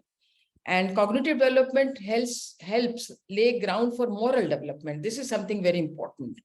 And so sense of values, ethical behavior, this also takes place at this age. Problems arise when adolescents indulge in risky behavior due to poor decision-making. I think the thinking, the decision-making and sense of judgment, this matures only by about 25, whereas adolescent age between 11 to 19, they are not yet they haven't got as yet a good sense of judgment, and so therefore sometimes they engage in risky behavior. Emotions, they become more intense, more deep. Their emotional experience is more intense, and they feel much more strongly about things. They have mood swings, and they are prone to turmoils. The self-awareness is something very important that develops at this age. They develop a sense of identity, develop a sense of self-concept, and then social moral development, independence. They develop durable and intense friendships. The friendships become much more important and much more significant and deep at this age. And they have same-sex peers initially, and then the interest turns to the opposite sex. Relationship with parents, they get redefined. They begin to question, they begin to evaluate, they begin to judge parents. And the relationship is redefined, that from assertive parenting to it becomes more friendship-like or equal adult relationship. There is increase in exploration and risk-taking behavior. There is increase in idealism and the rejection of social norms. This is what happens. They begin to question everything. Their thinking becomes much more radical, and altruistic behavior also develops at this age. Now, all this is taking place in the background of brain development that is occurring at this age. There is a very rapid enlargement of brain in size and complexity. We know that the neurogenesis, synaptogenesis, neuronal proliferation, myelination is occurring at a very rapid pace. Integration and stabilization of different neuronal systems and circuits is taking place. Memory systems are developing, and there are neurohumoral and neurochemical systems are developing. And of course, we know that there are mirrored neuron systems which are there, which contribute so very significant development of empathy and emotional relationships. The biological hallmark of adolescence is that there is a remodeling of cortical and limbic circuits, which leads to acquisition of adult cognition and decision-making strategies and social behavior. And this is happening in the brain on one side. Also on the other side, the society is also changing continuously, and which adolescents have to deal with. And what is it in the developing adolescent or in the society that makes this phase of life vulnerable to so much turmoil? That is the whole question that we are trying to answer and deal with. Human brain circuitry is not mature until about early 20s, up to 25, age 25. Among last connections to be fully established are the links between prefrontal cortex. Now, we know prefrontal cortex is the seat of judgment and problem solving, and emotional centers in the limbic system, especially amygdala. Now, these links are critical for emotional learning and high level of self-regulation. So another circuit which is under construction in adolescent, it links prefrontal cortex to midbrain reward system. Now, midbrain reward system is something which we know is very important for addictions and romantic love. So what happens is that any experience with addiction and relationships with opposite sex, or it gives a very high kind of reward signal to the adolescent brain. Now, that is what actually, I mean, they experience this in a different way, in a much more intense way than the adults do. And that is how the adolescent brain is different from adult brain. And most addictions, they get started during adolescence. And there is evidence that adolescents and adult brains, they respond differently to drugs. If, I mean, this is a study I'm quoting about John Geed. The functional brain scans were done on adolescents. It suggested that the reward stimuli affects differently the brains of adolescents and adults. Adolescents are hypersensitive to the value of novel experience. So hypersensitive, that means small amount gives a bigger response, and the overall intensity of response is much larger and much more as compared to that in adults. That is why adolescents, we find, are more prone to develop addictions very quickly. Adolescent brain pours out adrenal stress hormones, sex hormones, growth hormones. So all these hormones as a part of kind of development and growth, and which influences the brain development. Emotional development, we all know, has been kind of described and understood on the basis of several developmental theories. This is a temperamental theory, behavioral theory, psychodynamic theory, psychosocial theory, attachment theory. All these are very, very important and very significant for us to understand how an adolescent develops and then becomes prone to develop mental illness, behavioral disturbances, including suicide. Personality development. We know personality comprises of friendships or relationships. They become much more durable and intense in adolescent age. Emotions are more intense and much deeper. Sexuality increases. Attachment develops to the person of the same sex temporarily, usually transient homosexuality in adolescent, and then goes on to the heterosexual relationships, and masturbation occurs. And then, of course, the self-esteem develops, commitment to particular occupation, political belief system, all this develops. And relationship with parents gets redefined, as I said. There is some degree of estrangement. I mean, they start kind of questioning, and as a child, the child totally believes in what parents say or do as the absolute truth and the final word. Whereas when in the adolescent, they begin to kind of develop their own thought process and begin to judge and question their parents also, and they start kind of evaluating them, and that can lead to arguments and conflicts. They want parents to be less restrictive and old-fashioned. Exploration, risk-taking increases, and nowadays music, television, internet has become a very, very important major part of adolescent life. So we know the personality comprises of cognitive functions, IQ, emotional EQ, emotional quotient, handling emotions, social relationships, SQ, conduct, behavior, responsibility, morality, and habit patterns. We are talking about all these because when we are talking of preventive interventions, when we are talking of treatment interventions, we have to address all these aspects of life and behavior.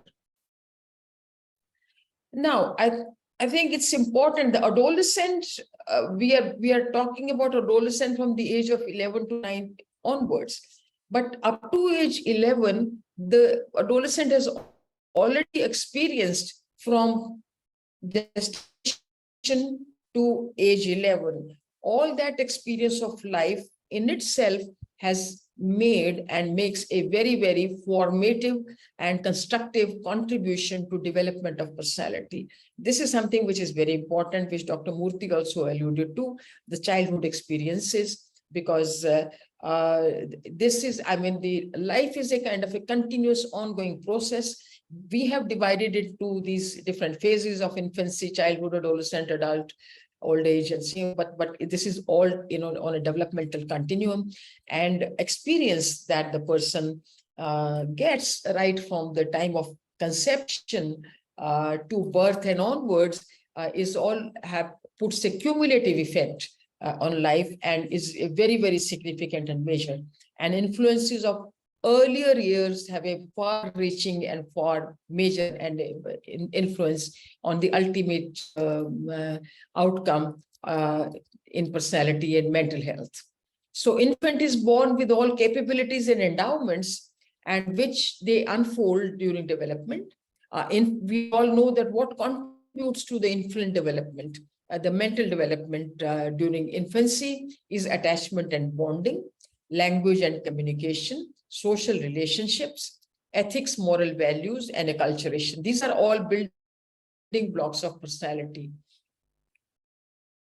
Now, adaptation. I think one of the things we all know that the human offspring is most dependent on adults, and for a much longer time than any other offspring in the biological world. And this is a prolonged phase of dependency is actually contributes to this human offspring's learning of, this is because of the our neocortex that has developed in the evolution as a much larger, making a much larger contribution to our life, that the offspring has to learn all those things which he has kind of gathered from the evolutionary past, and also gathers from the early development and through the development as life experience. And the ultimate function of the brain, the maturation of the brain that we are talking about, is to develop or a capability to adapt. Basically, the entire function of the brain is kind of can be summarized into the requirement or developing a capability to adapt to the environment. So adaptation is the most important survival skill, most important life skill that one needs to acquire and learn in life. And whenever adaptation fails or is compromised, we see that the development and the outcome becomes difficult and problematic. And for perpetuating and sustaining life, adaptation is extremely important. And adaptation is a homeostatic self-regulatory process. Is homeostasis, number one, there has to be homeostasis within and with the environment and within the human being. And then it should be self-regulatory process, and which should make the individual person or human being transact with the environment successfully and effectively. Humans must maintain coherence and organization as a unit while they interact with the environment, including that with other individuals. And there is internal adaptation, there is external adaptation. Internal adaptation includes ego strength, psychological well-being, self-regulation, our so-called defense mechanisms, and failure of these internal adaptations can lead to internalizing disorders. And there is external adaptation, which includes social adjustment and achievements, and failure can lead to externalizing disorders. This is a little oversimplification, but then good way to understand and develop a little concept. Now, coping and resilience, these are the ways to handle adversity, methods to handle adversity. Coping style is the cognitive process in which individual deals with stress and restores internal and external balance. So this is a coping style, is a cognitive process, and it's a positive consequence of this cognitive process is defined as a resilience. That is when the person is able to deal with adversity and handle it and comes out mature. That is called resilience. So resilience is best defined as a multi-system dynamic process of successful adaptation or recovery in the context of risk or a threat. So resilience is not simply absence of psychopathology, but it reflects dynamic adaptation to adversity. And therefore, resilience is an outcome, whereas coping style is the specific process. The relationship between coping style and resilience has been actually expressed or detailed from stress coping perspective in research on stress and coping. So stresses can be interpersonal communication. They arise from stresses in life, arise from interpersonal communication, from academic pressure, or from parenting styles. And the quality of a person's mental health is often measured by how adaptively they can cope with everyday stressors. Coping style is a protective factor, so is resilience a protective factor. Resilience is person's ability to always solve problems when encountering difficulties in different areas of life.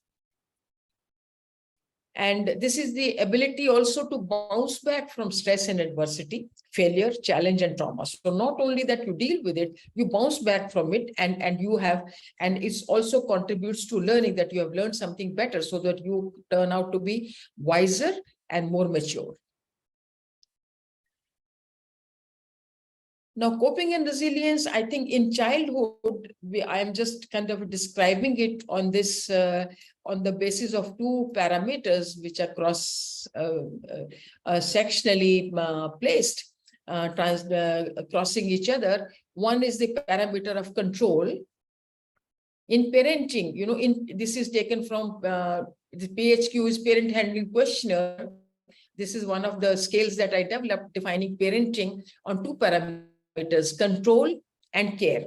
Care is about nurturance from low to high, and control is low to high, is kind of discipline, control, regulation, and so on, this dimension. So if, depending on, if there is low care and high control, is affectionless control.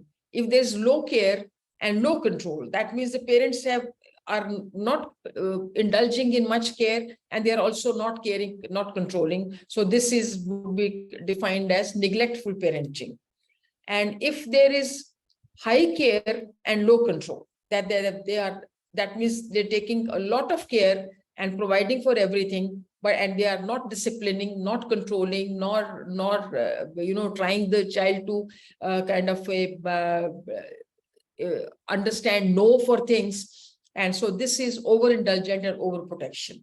High care and high control, this is optimum parenting, and this is something which is very good when parents take good care and very high degree of care, and also exercise high degree of control, in which they have placed high expectations, limits of behavior, discipline, and so on. So this is the optimum parenting. So children in this quadrant will be very good, and they will be very good in the sense that they are more accomplished and the less problems and difficulties. Children in this quadrant they grow up to be more entitled and more demanding and more, who do not, so usually behavioral problems like ODD, conduct disorder, and so on, these kinds of things can develop here. Neglectful parenting, these are the children who have absolutely no kind of a, they don't develop any kind of a moral system or disciplining system. They simply live in a very, very poor environment, and are kind of driven by the environmental stresses, very badly affected, like in slums and so on. So this kind of situation happens here. And this is where, when there is a very high control and low care, when there is a very punitive and harsh parenting. So these are the kind of children in this group who tend to develop anxiety and OCD and internalizing disorder, and so on and so forth. So parenting methods, they influence coping and resilience. This is what is very important here for us to understand, because we need to guide and teach and tell parents about what are the best parenting styles and methods they should use. And parenting includes nurturance, protection, compliance, indulgence, expectations, placing expectations, disciplining, and control. So these are something which is very important for kind of talking to parents, because parenting is something which we don't talk about and which we haven't really focused much on. Now, let's look at what are the factors that contribute, and apart from parenting, what are the other factors that contribute to resilience? These are family factors. Good parenting, we already talked about parenting. Low family stress, sound parental mental health, absence of alcoholism or drug abuse, sense of safety within the family, strong moral and religious beliefs. This is something very, very important, which Dr. Murthy has also highlighted. Dr. Jeste has also talked about. In our psychiatry literature, we haven't been focusing much on it and not much talking about it. Somewhere, I think, in our efforts to kind of look and become more sort of secular, we have done away with this particular aspect of moral education and religious belief system. We are not talking about it. Even the families have, Indian families, I think there is a very strong focus on moral education, character building, and religious education and practices. At least in Indian families, say that majority, large, and some kind of, they follow religious practice at home in their everyday life. So this is something very important, which contributes to resilience. And strong political ideology. This is, again, when you have some ideology, some value system, some moral, some belief system, it's not what ideology, A, B, C, D, it's not that, but it's adhering to some ideology that contributes to resilience. In the community, there are community factors that contribute to resilience, strong and support and engagement from extended family members. That is so very, so very true of Indian families. We have extended families, so with large family circle, supportive relationship, particularly with a mentor. I mean, we talk about that there should be a very close relationship with one. We are talking in reference to adolescents. So when they have at least one adult mentor or a strong relationship with one mentor, that is very important, and which contributes to resilience and mental health.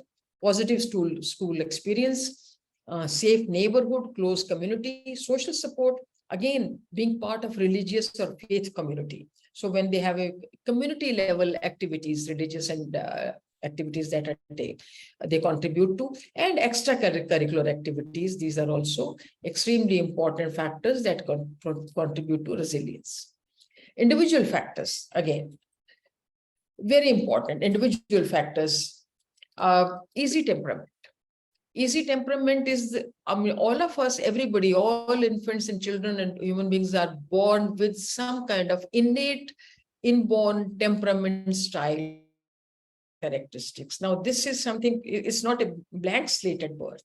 So they have a temperament. Temperament is behavioral style, stylistic aspects of behavior, not the content, not the motivation as to why you do this, not what you do this, but how you do it.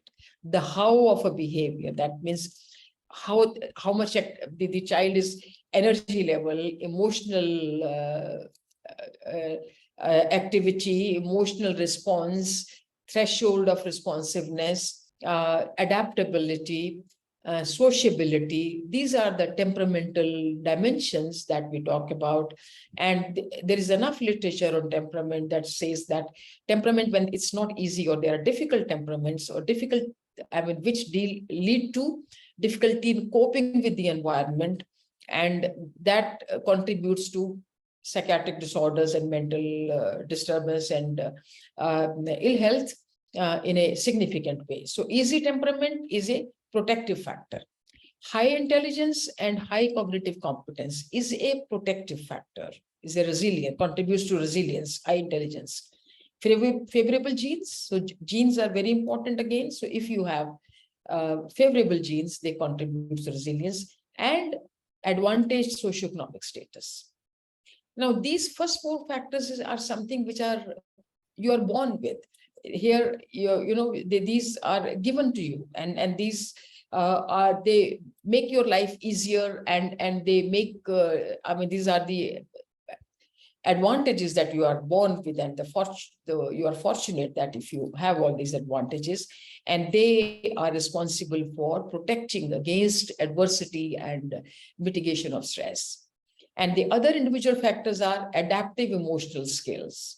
So the emotional skills, he's easily adaptive, self-esteem, high self-efficacy, having ability to dream, to have a sense of purpose in life. Now, this is again something very important. Dr. Murthy said, purpose of life. What is the purpose of life? So this again develops in early age. And we need to, as parents and adults, focus on these aspects of development and talk to children about what is the meaning of life, purpose of life, and how they should define and find their own meaning and purpose when they grow up. And if they have a sense of purpose, they will have a much better life.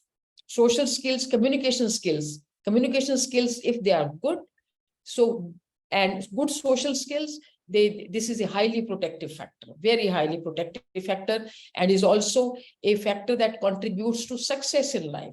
Success in life is not just dependent on your cognitive and intellectual abilities. Social skills, emotional skills, and your communication skills. Now, these three aspects, EQ, SQ, and communication skills, they are equally important, or even perhaps more important, contributors to success in life. So perception of control and child's ability to impact one's own life. So child should have the idea of feeling that he can control things, he can change things, he can do things, he can make difference to his life. Empathy, optimism, we have already talked about in the morning, empathy, optimism, sense of humor, again, a very, very good and very important, significant mitigating factor and protective factor. Good physical health.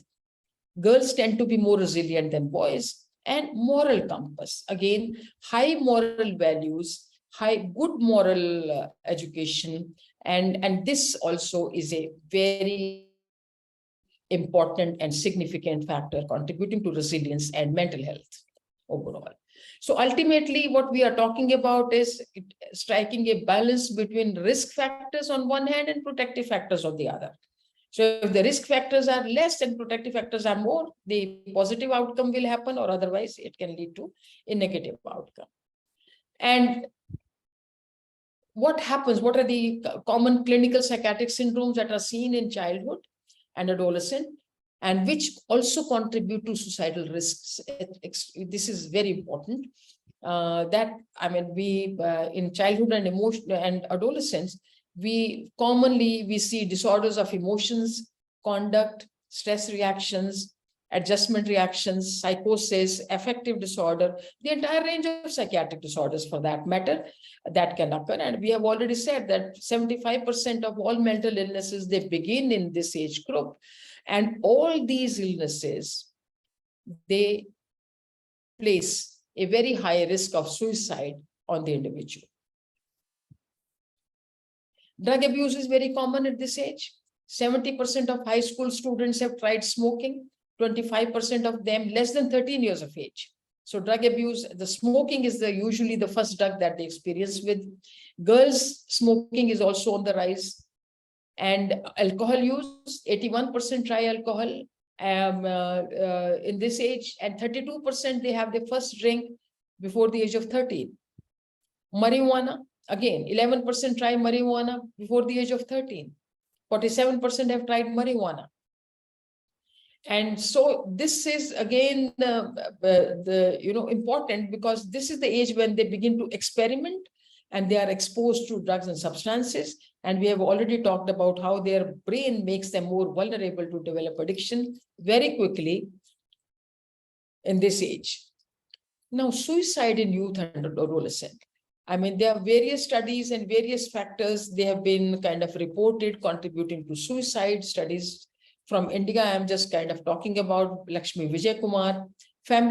What contributes to suicide in adolescence: family conflict, social maladjustment, breakdown of intimate relationships, exam failure. These are some of the social factors in developing countries like India. Physical violence, emotional and sexual abuse are the other factors. And then a study reported significant temporal relationship between sleep problems and completed suicide and presence of a psychiatric disorder. Now, these are the contributing factors or at-risk factors which contribute to high rates of suicide. In India, I think what we are seeing in this age group is almost like a an epidemic. Particularly, I'm referring here to the situation in Kota, where students come in thousands to study and prepare for their competitive exams, and they have they are unable to cope and deal with. They come from very diverse and wide-ranging backgrounds. They are not equipped well to deal with competition, to deal with the environment, and also the emotional situation that is there, and the many times negative feedback that they receive from their teachers or from their exam grades and all that. And they have the parents have a very high stake in sending them over here, and they find themselves to be totally lost and almost hopeless, and they're driven to suicide, which is a very, very sad spectacle. Now, this is one thing which is very common, that is the educational stress. And then other thing which commonly we see in our clinical practices also, breakdown in intimate emotional relationships. So breakups, this is something new.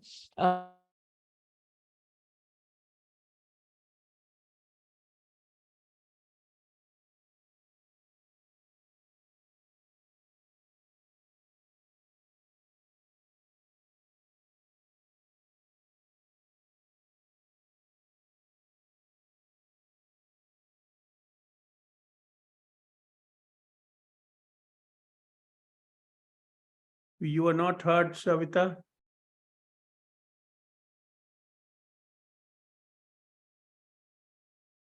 Oh, she's offline, is it?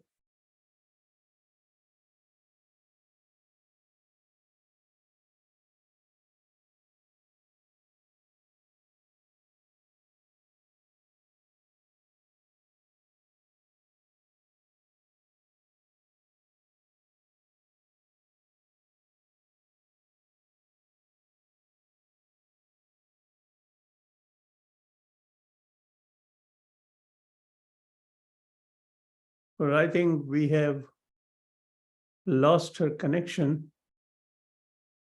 Let's wait if she can revert back to us.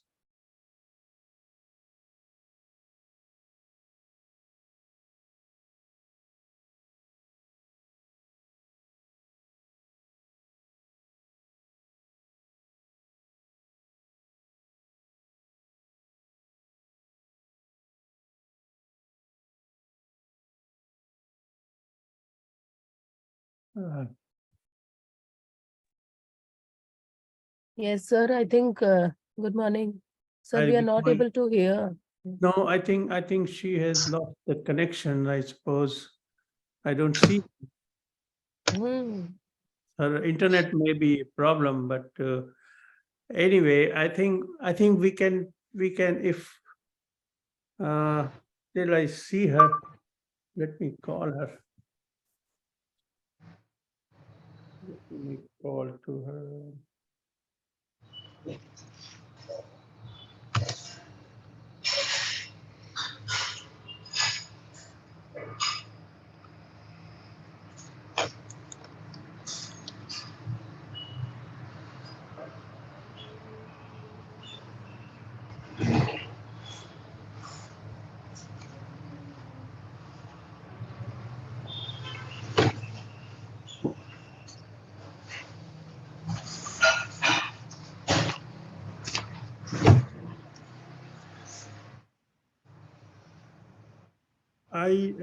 It's very unfortunate. I don't know really why, how she's disconnected, and I don't find her on telephone as well.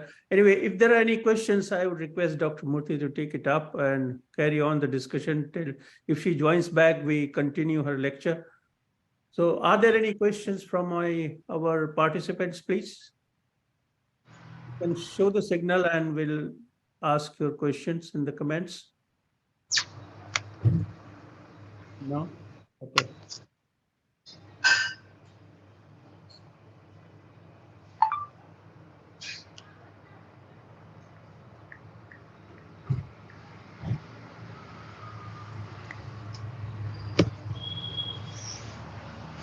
Okay, I think it seems that Dr. Malika has lost the internet connection, and I don't see her, and she's not contactable on telephone, unfortunately. But anyway, she did a great presentation and brought a number of. Oh, she's back. Yeah.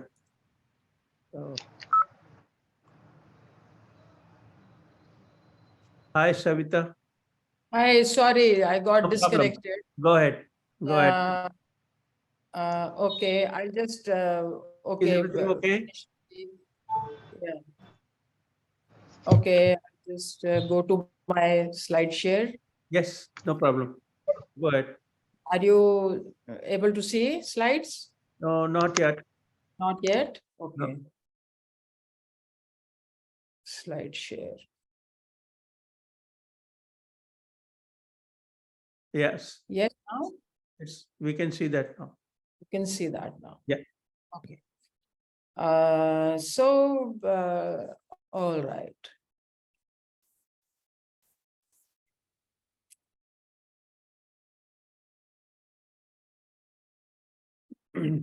So it's more common in students, suicide is more common in those who are not living with parents, who have difficulty in talking to parents about personal problems, who have physical abuse at home, who may have premarital sex. This is one study by Pillai that I am reporting, and independent decision making. So suicide is an outcome of failed coping in one or more areas of social functioning. Now, dealing with suicide, I mean, at the clinical level, we all know that there are various therapeutic approaches. Multidisciplinary teamwork is needed. We need to do a very thorough and realistic appraisal, which is to be done by a psychiatrist about the various issues, problems, and contributing factors underlying mental illness and so on. Full range of psychiatric treatments are used in dealing with suicide. There are medications to provide symptomatic relief if there is any anxiety, depression, any other kind of mental disorder. And then the other factors are focusing on preventive or self-destructive behavior. And then, of course, I'm not talking about the medications for specific psychiatric disorders, if there are, any one of these is present. Then various psychological therapies that are available and talked about and carried out once a person has attempted suicide.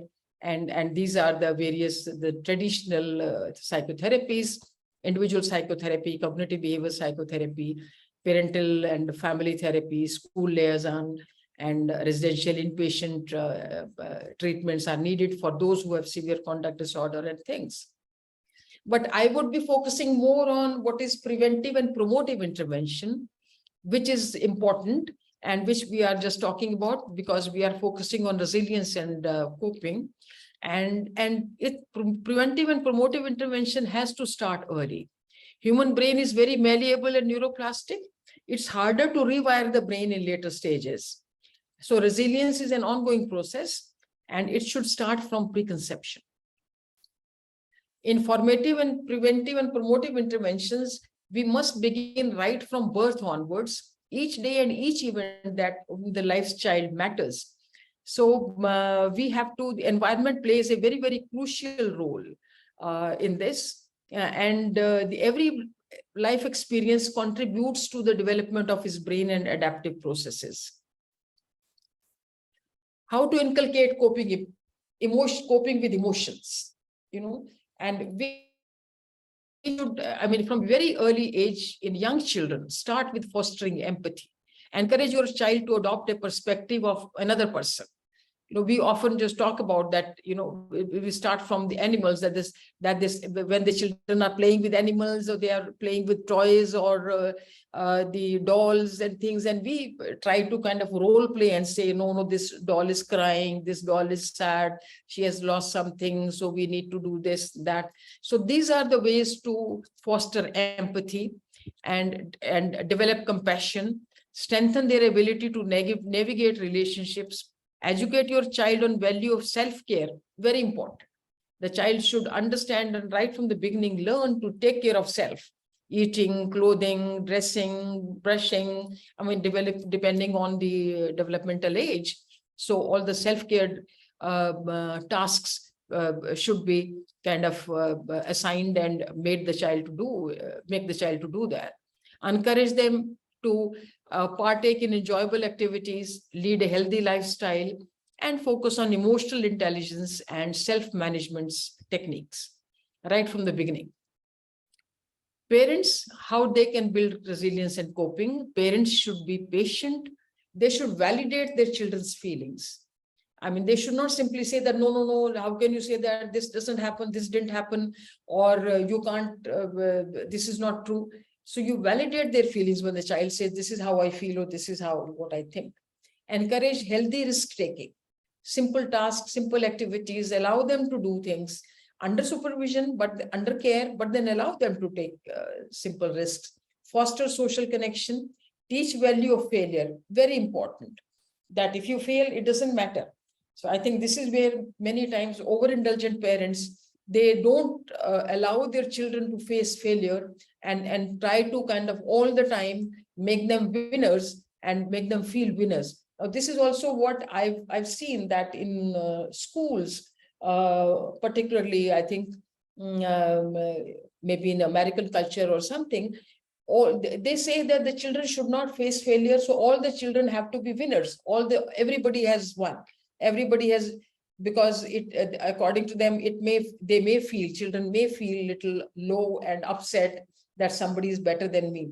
But I think this is this doesn't help them to develop, grow, because failure is essential and failure is inevitable in life. One will experience. If they haven't learned to experience and deal with it in childhood, they'll find it hard to deal with that in adulthood. Use praise and encouragement, set realistic expectations, be a good listener. I think the parents these days, they have very little time. They are themselves so very busy, and so they are not good listeners. They are not patient. This is something which is for parents. For building resilience, there should be warm, responsive, supportive parenting, positive parent-child relationship, and authoritative parenting, high responsiveness, high expectation. This is, again, is something in India, we have more authoritative parenting. And we have, I would say, the Indian people, youth, is more resilient. And that is what is responsible for their success in different kind of situations and circumstances world over. And authoritative parenting, when they set high expectations, and they also are highly responsive, helpful, take care. Facilitate emotional regulation, encourage graded autonomy, social competence, and communication skills and self-esteem. These are the things to be fostered. They should build skills to endure hardship. This is something, again, very, very important. They should not be made to live in a bubble. We should not try to, as parents, try to create an artificial world around them, for them, to make them extremely cozy and comfortable. They should learn to endure hardship. And lack of resilience can make them feel overwhelmed, victimized. And they should adapt. Exposure to adversity and adaptation to adversity should be learned. And all this protects against mental health conditions.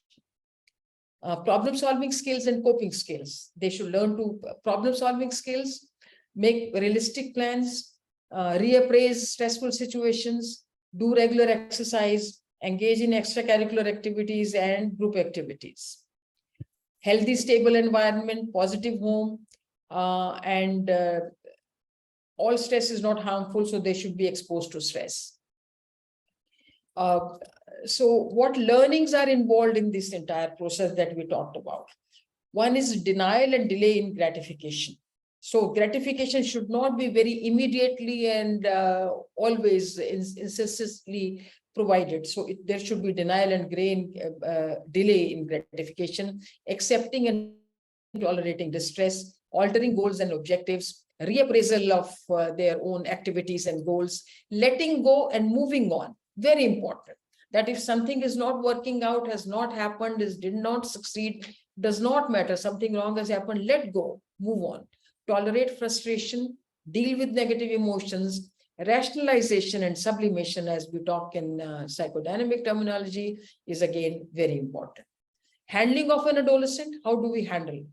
We need to understand the adolescent, have patience, handle them not from authority, but from a friendly lifestyle, friendly style approach to the adolescent should be more friendly, respect and regard their opinion, involve them in decision making, have open communication, spend time with them, and set clear-cut rules based on principles. These are the important things that we need to follow while handling of adolescent. I will just come to here WHO definition of well-being and mental health. You know, mental health is a state of well-being. Okay. So now the definition says individuals realize their abilities and can cope with normal stresses of life, can work productively and contribute to the community. So coping has become the part of definition of mental health, WHO definition of mental health, which it was not there earlier. Earlier, it was only a well-being in social, spiritual, and emotional domains. So, WHO clearly states that public health approach should be followed. Targeting risk and protective factors from preconception onwards is the most effective way to prevent mental illnesses in later life. Now, this is something which we need to focus on and work towards.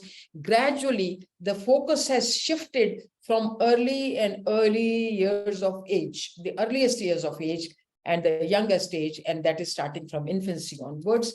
We need to focus on protective factors. And effective promotion of positive well-being is proven to reduce the likelihood of mental ill health in later life. So this is the stress response mitigation, practice and training of enhancing stress protective factors. So factors that protect you from stress can lead to augmented plasticity and regulation of neural circuits that modulate reward and motivation, fear response, learning memory, emotional regulation, attention, cognitive functioning, adaptive behavior, cognitive reappraisal, thereby results in improved adaptation to stress and trauma, increased speed of recovery from adversity, decreased susceptibility to stress-related psychopathology throughout life. It's throughout life. So this is the crux and the sum total of what we are already talking about. So summary, I think what we need to do is focus on normative development, balance risk and protective factors. Resilience and coping have preventive effect on mental health throughout life. Development and promotion of coping, adaptation, and resilience is the main focus. And intervene, failure of coping and adaptation resilience occurs, preempt collisions of mental childhood. Yeah, it looks like there has been too much focus on psychopathology and very little on healthy development in our psychiatry practice. This is something which our review speakers have also talked about. So we need to shift focus from psychopathology to normative development. We must focus on developmental paradigm. And we have also been focusing too much on cognitive ability. All this while we are talking of children and adolescents, we have been kind of measuring success on the basis of their cognitive expertise and achievements, but emotional and social aspects of development and abilities is very important. Shift focus away from cognitive ability. And resilience should be included. This is my take. Resilience should be included as part of definition of mental health. It's too very important, not just coping, but resilience should be part of definition of mental health universally. Thank you very much. And sorry for that interruption. No, thank you.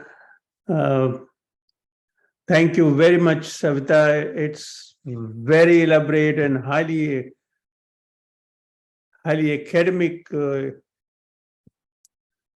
explanation of a number of phenomena which adolescents go through, with a very clear and precise advice for parents and parenting and development. Thanks a lot. I think our friends in Pune are facing a lot of problem getting into the conference because of some internet-based, technology-based, some problem. We feel very sorry. So I think we'll move up to next lecture, and at the end we can have the discussion. Is that okay? Thank you. May I now invite Professor Vikas Menon. Professor Menon is a professor of psychiatry in Pondicherry, especially works in the field of suicide research. And we are, congratulations, because we are very happy to learn that you have been recently awarded, given an international award at the International Association of Suicide Prevention. Please do mention a line out to what is your work and what is this award given to you besides what you will be talking. We'd love to hear from you. Welcome, the floor is yours. Thank you, sir, for that kind introduction. And good morning or good afternoon or good evening, or I think it's past midnight for you, sir. Yes, it is. Canada. It is getting 3 o'clock in the night, so it doesn't matter. It's fun. It's tremendous stamina that you're able to stay up at this time, you know, and we all must congratulate you for that. Anyway, thank you, sir, for having me here on this platform. I'm deeply honored actually to be on this platform today and, you know, share the platform with such luminaries, Savita Madam and Murthy sir, and Dr. Jeste and yourself and others. I consider myself privileged to be here. About the award, actually, it is called the DeLeo Fund Award, and it is given for an outstanding research on an accumulated body of suicide research work. Actually, it's not for a single paper, but it's for an accumulated body of work for suicidal behaviors in developing countries. So it's a biennial award given once in 2 years, because IASP holds its global congress once in 2 years. They have 1 year global congress, and the next year they have the Asia Pacific Congress. So this they give it only on the during the global congress years. And so far, I think it has started in 2009, and I'm the 7th person to win this award. So I think it's been an honor to win that award also, because it's the first from India. So that's about that. I started working in suicidal behavior about 12 years ago. I'm actually giving a short introduction to why I was drawn to the area of focus where I'm going to talk, but primarily because it's it's an important problem in the area where I work, you know, Pondicherry. It's regularly in the top 3 in the NCRB suicide statistics.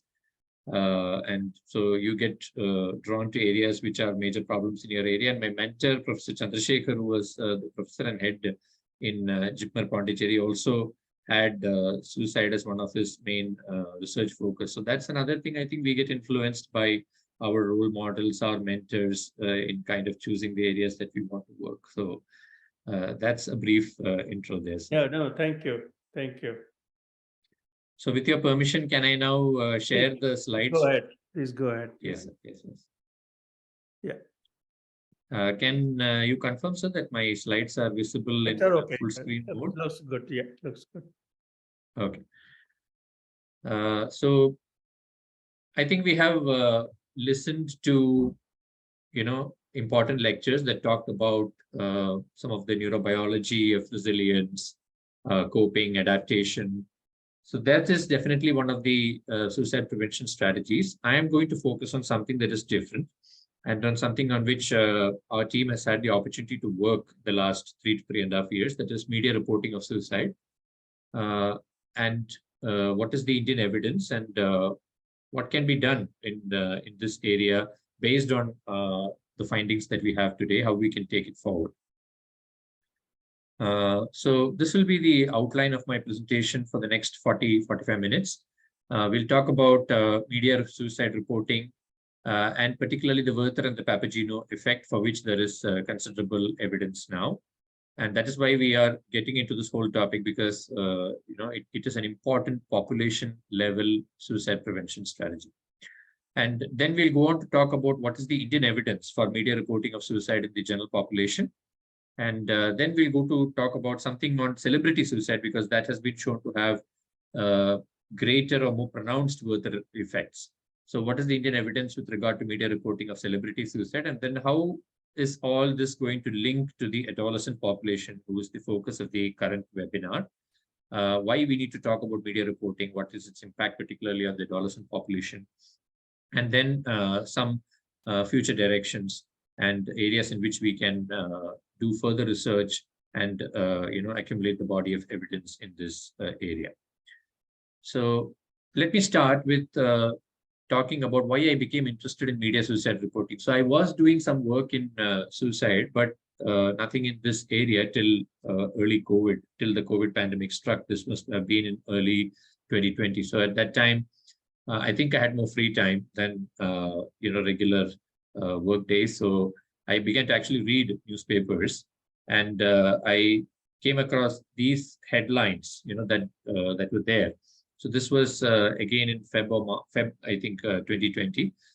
Taunted over coronavirus spread after Tablighi meet Himachal man commits suicide. So they had used certain terminologies which are discouraged nowadays, like commits suicide.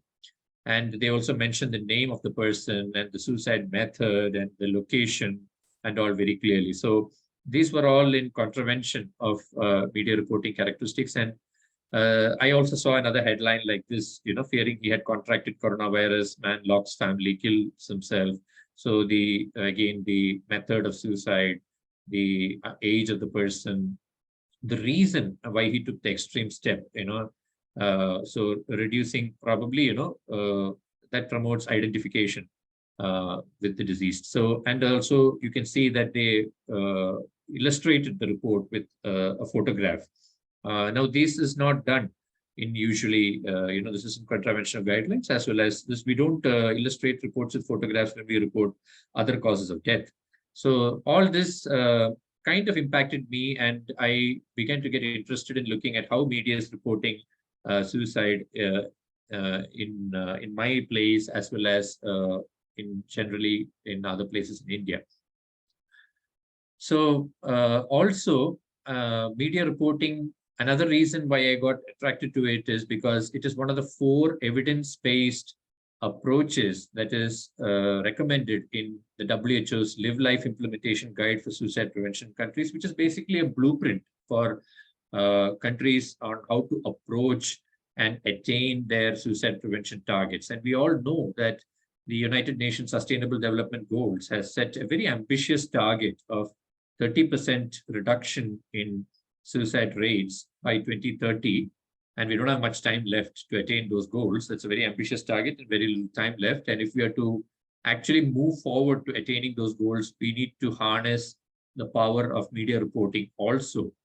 There are also reports that show that the population preventable fraction, what we call PPF, just like population attributable fraction of a risk factor, the population preventable fraction of media reporting, if it is implemented properly, is about 1.2% of all suicides. So for a country like India, it can, we don't have robust suicide statistics. We only have the NCRB data to go across with. But we know that from the NCRB data, we know that upwards of 160,000 people in India die by suicide every year. So that roughly translates to about prevention of 2,000 deaths a year. That's a huge number if we can focus on media reporting. So these are all some of the reasons which got me attracted to media reporting. And before I talk about some of the evidence that we have generated, I must introduce these terms, Werther and Papageno effect. Many of you may be familiar with these terms, but I guess some of you may not be familiar. So I wanted to introduce these terms. The Werther effect is actually this picture that you can see on the left of the slide is actually what you can Google when you search for the term Werther effect. There are of course more graphic images, but I thought this is a very sober image that is probably suitable for this presentation. So, in this term, if you trace the origins of this term, in 1774, there was a novel by the title The Sorrows of Young Werther, that was written by Johann Wolfgang von Goethe, a German author. And that the novel was written over a period of a few resource-intensive weeks, but after the novel was published, it instantly catapulted him into the top echelons of literary celebrities. And the novel was very widely read. But there was an issue there. In the novel, one of the lead characters, Werther, was caught in a love triangle, and he actually kills himself in the end by shooting himself with a pistol that was borrowed actually from his love interest, who did not know that he planned to use the gun to kill himself. So after the book, this was actually, he killed himself as a consequence of unrequited love. So after the novel was released, many young men began to actually dress like Werther in the novel with those blue denims and all, and then also carried out this act of killing themselves using the same method that Werther used for the same reasons when they were facing similar stress as he had in the book. To the extent that some countries like Italy and Denmark actually banned that novel because of the impact it was having on the of the youth. So, but this term, although for 2 centuries, this term was not coined, and then in 1974, about 2 centuries after the book was released, the American sociologist David Phillips actually coined the term Werther effect to denote the imitative behavior that much publicized suicide stories in the media can provoke. Now we know it as imitative suicides or copycat suicides. So that is what Werther effect denotes. And that is something that is now well documented. There is a robust body of evidence documenting the Werther effects of imbalanced media portrayal of suicides. And so that is what we know now, and that is what has also drawn me to this area. The other opposite of Werther effect is the Papageno effect. So you can see the picture on the right-hand side of my screen. So that is again from an 18th century opera by the famous composer, Wolfgang Amadeus Mozart, who in his 18th century opera, there was this character called Papageno, who again was a lovelorn character and was contemplating suicide. But his mates, who were playing the musical instruments that are shown in this picture, actually present to him non-suicidal alternatives of dealing with the situation. And that leads the person away from suicide. He, renounces that particular option and then continues to live. So that was a positive narrative that was highlighted here. That came to be known as the Papageno effect. So when media presents non-suicidal alternatives to dealing with a suicidal crisis, that can actually paint a picture of hope, optimism, and lead a person away from suicide. So these are 2 terms that we should be knowing about. This is the epistemology of the term Werther and Papageno effect. And now we'll see the evidence for that in various settings. So one of the earliest systematic examinations of the Werther effect, and this paper is quoted widely when you're talking about the Werther effect or impact of media reporting on suicide. This is a paper that's quoted very widely by Jane Perkis and her group from Australia, the relationship between media reporting of suicide and actual suicide.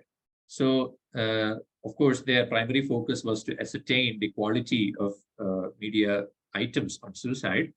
But as an additional analysis, they also did something very innovative.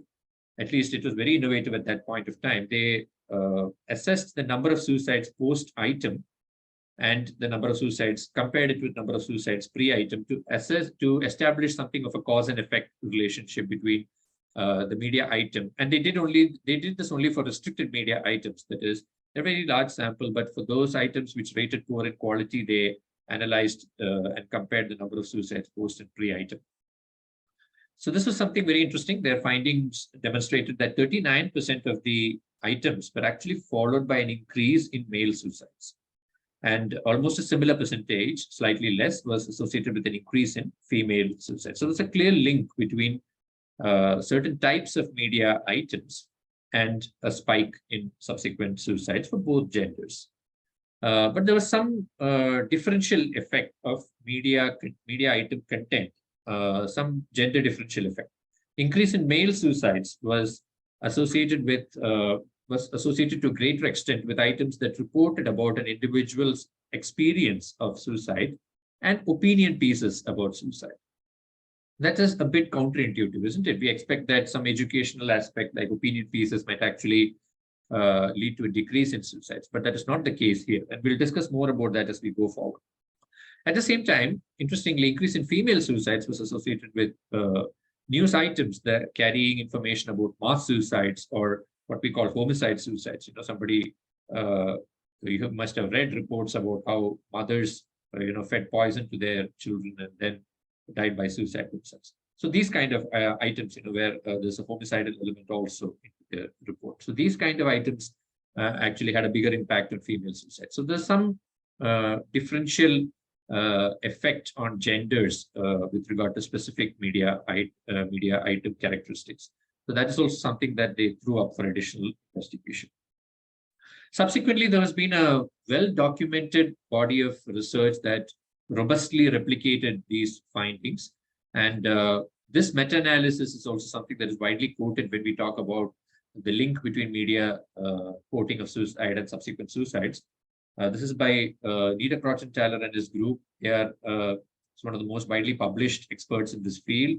This particular article was published in the BMJ in 2020, and they highlighted something different, that these effects, negative effects of media suicide reporting and its impact on subsequent suicides are more pronounced if the index event in case is that of a celebrity suicide.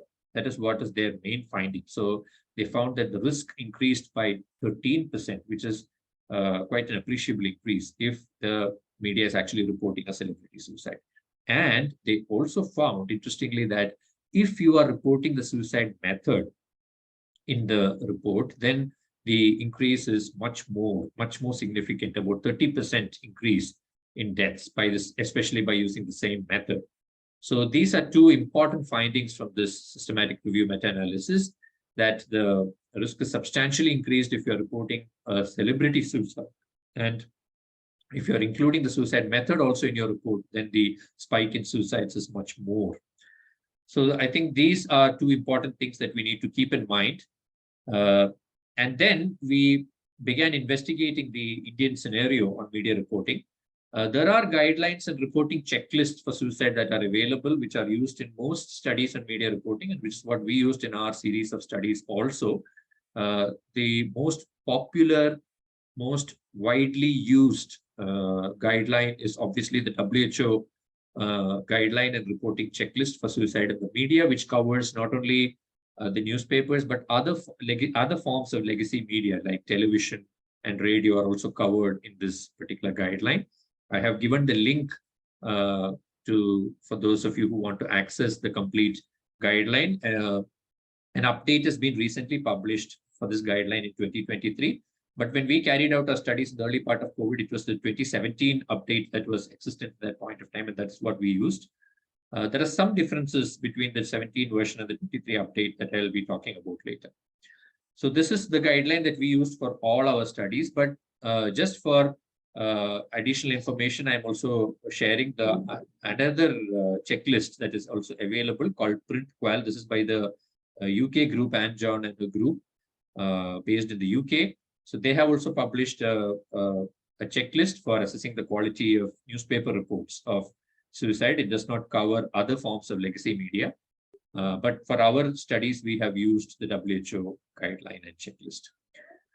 So one of the first studies that we did was in April 2020, where we analyzed the content analysis. We did a content analysis of all suicide reports in two most widely read vernacular dailies in Puducherry, actually. So actually, we started off by including purposely selected 2 English newspapers and 2 vernacular newspapers, but we did not find even a single suicide item in the 2 English newspapers during the time period of our data collection, during the time period of interest. So we went ahead and included only the reports that we found in the vernacular dailies for this particular paper.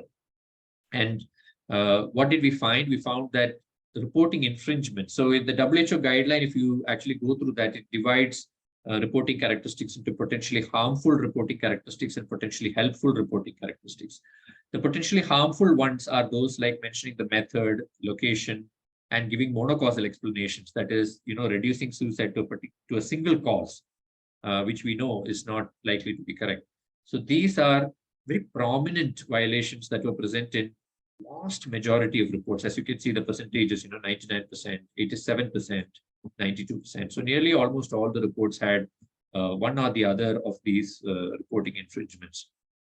On the other hand, when we talk about potentially helpful reporting characteristics, like including some of the educational aspects, expert opinions, or I'll be showing a table containing the potentially harmful and helpful reporting characteristics. But overall, the focus on helpful and educational aspects was pretty low in the newspapers compared to the harmful reporting.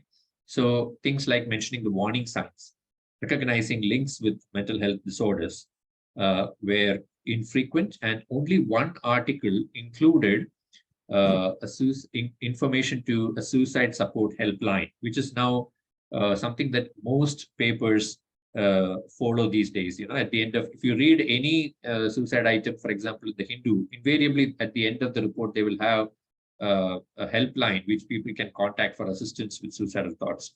That information was given only in one article in our sample of suicide items.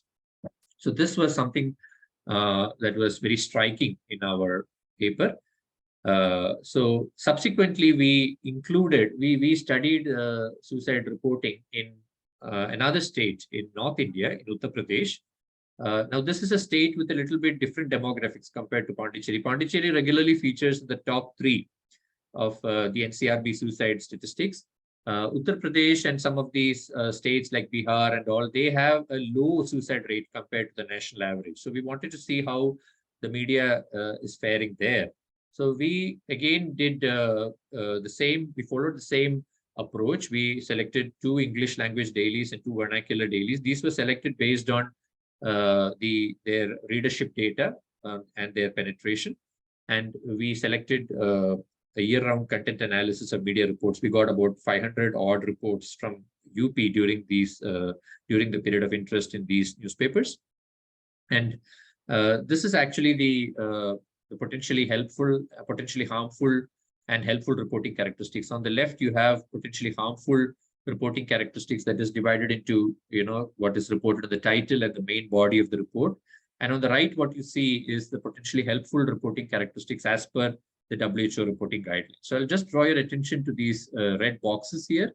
So you can see that about 2/3 of the reports had included the method of suicide in the title, and nearly all the reports had description of suicide method in the main text.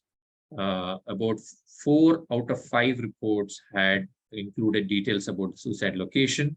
About 2/3 had implied a monocausal explanation for suicide, and photographs were present in about 1 in 6 reports had illustrated their reports with photograph of the deceased or location.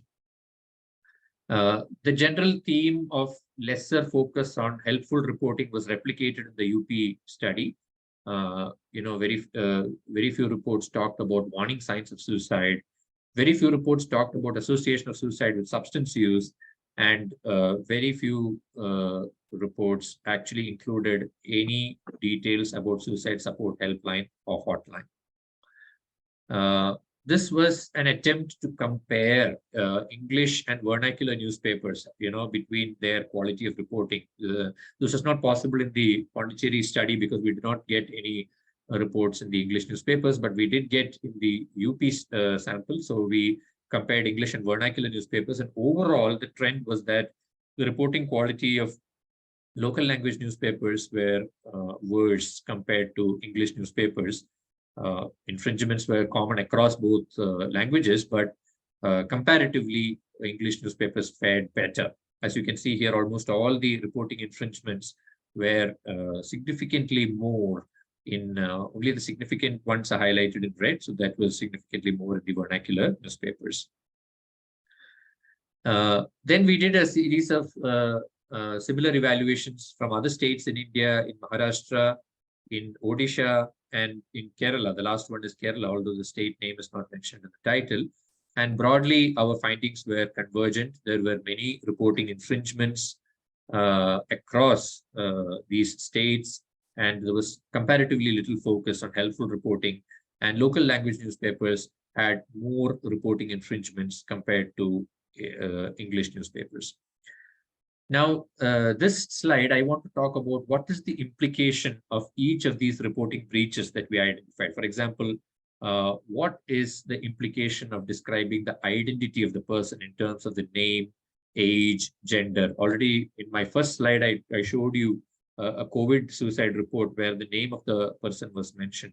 So that is now known that when you report these identity details in your report, persons belonging to similar age bracket, similar gender, it can promote identification with the deceased, and that can trigger imitative suicidal behavior.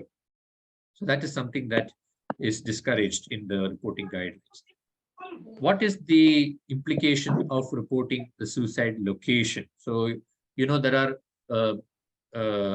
many, like it was mentioned in one or two of the reports that I showed initially.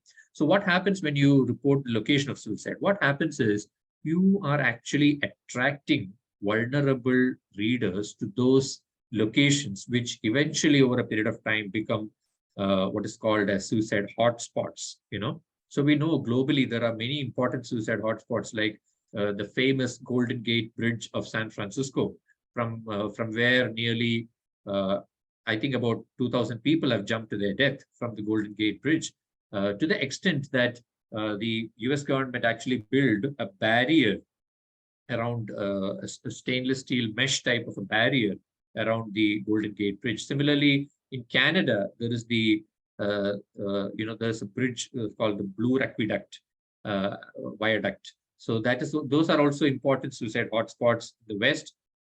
In our country also, we have something called the Suicide Point in Kodaikanal and other places, which have also gained a very nefarious reputation for being suicide hotspots due to these kind of probably these kind of incidents.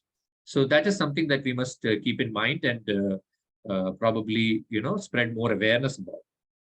Detailed description of methods or steps of suicide, that is also something that is very harmful, because it can actually offer potential prescription on how to die by suicide to those who are vulnerable, and it can promote imitative suicide. Giving monocausal explanations, for example, somebody took this extreme step because of this reason or because of that reason.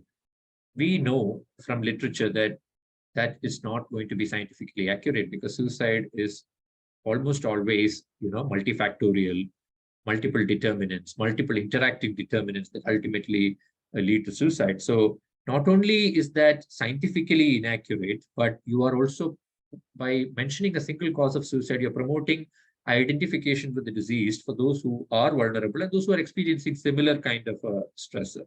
So that is something, again, that is very important.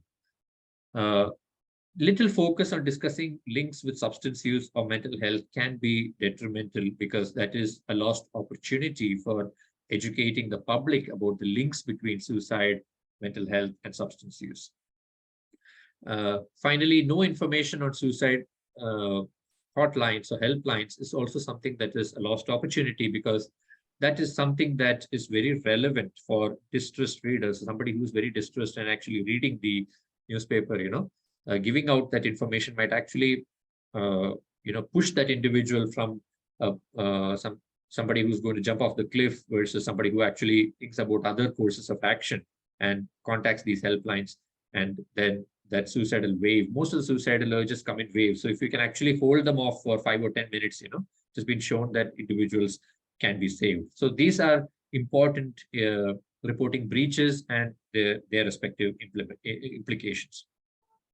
Right. So from media reporting of suicide in the general population, then we got an opportunity to expand our work to media reporting of celebrity suicide following the death of the entertainment celebrity Sushant Singh Rajput on June 14, 2020. So after that incident, we immediately cobbled together a national team of investigators, covering various languages, and we examined the quality of media reporting of the SSR suicide in the immediate week following his death. So we sourced the reports from online news portals of various local language and English newspapers, as well as television channels. About 7 languages, including English, were covered. And we got about 573 news reports for analysis. And what did we find? Again, we found that there were a lot of reporting infringements, in terms of reporting the method of suicide. Nearly half of them had reported the method of suicide. Nearly more than 2/3 of them had reported the location of suicide. And about 1/3 of them had implied a single cause for suicide in their report. And you can see here, 9 out of 10 reports had included a photograph of the deceased. So these are very striking findings, and we just now know from the meta-analysis that we discussed in BMJ that the Werther effect can be more pronounced when the deceased in question is a celebrity. So these are very important findings with public health implications. And in contrast, warning signs, only about 5% of the reports had included any mention about warning signs, and only about 1 in 6 reports had included details about suicide support contact line or helpline. So again, comparison between English and vernacular newspapers we performed, and we found that overall English newspapers fared better in their reporting quality, though reporting infringements were common in both English and local language newspapers. You can see that more commonly vernacular newspapers mentioned the word celebrity in title, reported the method, location, and also included a photograph of the victim. Then coming to potentially helpful reporting characteristics, again here, you can see that overall, English newspapers were more likely to include details about a suicide helpline, while certain things like reporting warning signs were more common in vernacular newspapers. So some mixed findings here with regard to potentially helpful reporting characteristics, but clearly with regard to potentially harmful reporting characteristics, English newspapers did better. Then we were not satisfied with just investigating the quality of media reporting in the immediate week following celebrity suicide. Then we asked the question whether, there is actually this kind of a triggering event can actually worsen the quality of media reporting compared to before the event. So this is what we tried to investigate in this paper. What is the quality of media reporting following SSR suicide compared to pre-SSR time period? So we selected 2 time periods, 3-month period following the celebrity suicide, and compared it with a 3-month period before the celebrity suicide. And we again sourced the relevant reports from online news portals of various regional and English language newspapers and television channels. So the 3-month period after and before the death of the entertainment celebrity was selected for analysis. And again, we covered the same languages as we did in the earlier effort. It was pretty much the same team of investigators, and we covered all 4 zones of the country. We used the WHO checklist as we did for all our previous studies. We used the WHO checklist for quality assessment. So what did we find? We found that following the celebrity suicide, there was a clear jump in various potentially harmful reporting characteristics, like in the title mentioning the name, age, gender, including details about the location, had a significant jump following the celebrity suicide. Similarly, in the main content of the report, mentioning details about the act, implying a monocausal explanation, illustrating the report with photographs, all of these parameters showed a significant jump, as you can see, following the index event. In contrast, potentially helpful reporting characteristics noted a decline. You can see the red boxes, almost all these important potentially helpful reporting characteristics were decreased in the period following celebrity suicide, except some of these like suicide helplines actually registered an increase, but that was not statistically significant. So I think the message here was that what we tried to convey was that, yes, the celebrity suicide is an important triggering event, and there needs to be some kind of a monitoring of, the media suicide reporting characteristics. And this was not all the reports that we analyzed here was not about celebrity suicide, but it was about media reporting of general suicides in the community. So how the celebrity suicide actually impacts media reporting of general suicides, that was something that was not much investigated before. So this was one of the early investigations into this phenomenon. And I think it tells us that, yes, we need to monitor the media reporting of general suicides also in the aftermath of such an important triggering event, such as celebrity suicide. So that was 3-month examination. Later on, we extended the examination to about a year following the celebrity suicide. So we kept the same 2 time epochs that we evaluated previously, and we added another time period, 1 year following the celebrity suicide, in an effort to examine longer time trends in the quality of media reporting. So what did we find? I'm not showing the table again. The findings were pretty much similar to what we found earlier. Certain reporting items had shown a decline in the 1 year following the celebrity suicide, but some important violations, like mentioning the method and illustrating the report with photographs, continued to rise over a 1 year period, and this was more pronounced in local language newspapers. So that was the main message from our longer term changes in the quality of media reporting study. Now, what does all this mean for adolescents? We have now considerable evidence that media reporting of suicide in India, there are significant gaps in this media reporting and areas that we can work on to improve. But how does it impact adolescents' media suicide portrayal? So I'm sure you will, many of you will recognize this picture on my slide. This is from the very famous Netflix series, 13 Reasons Why. So actually this series, was aired on March 31, 2017.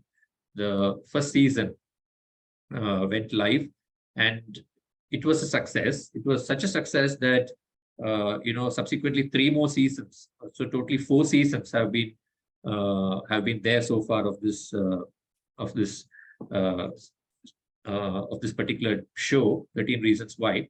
So what actually happened in the first season, there was this lead character called Hannah Baker, and the story was about that particular adolescent girl, and she dies by suicide.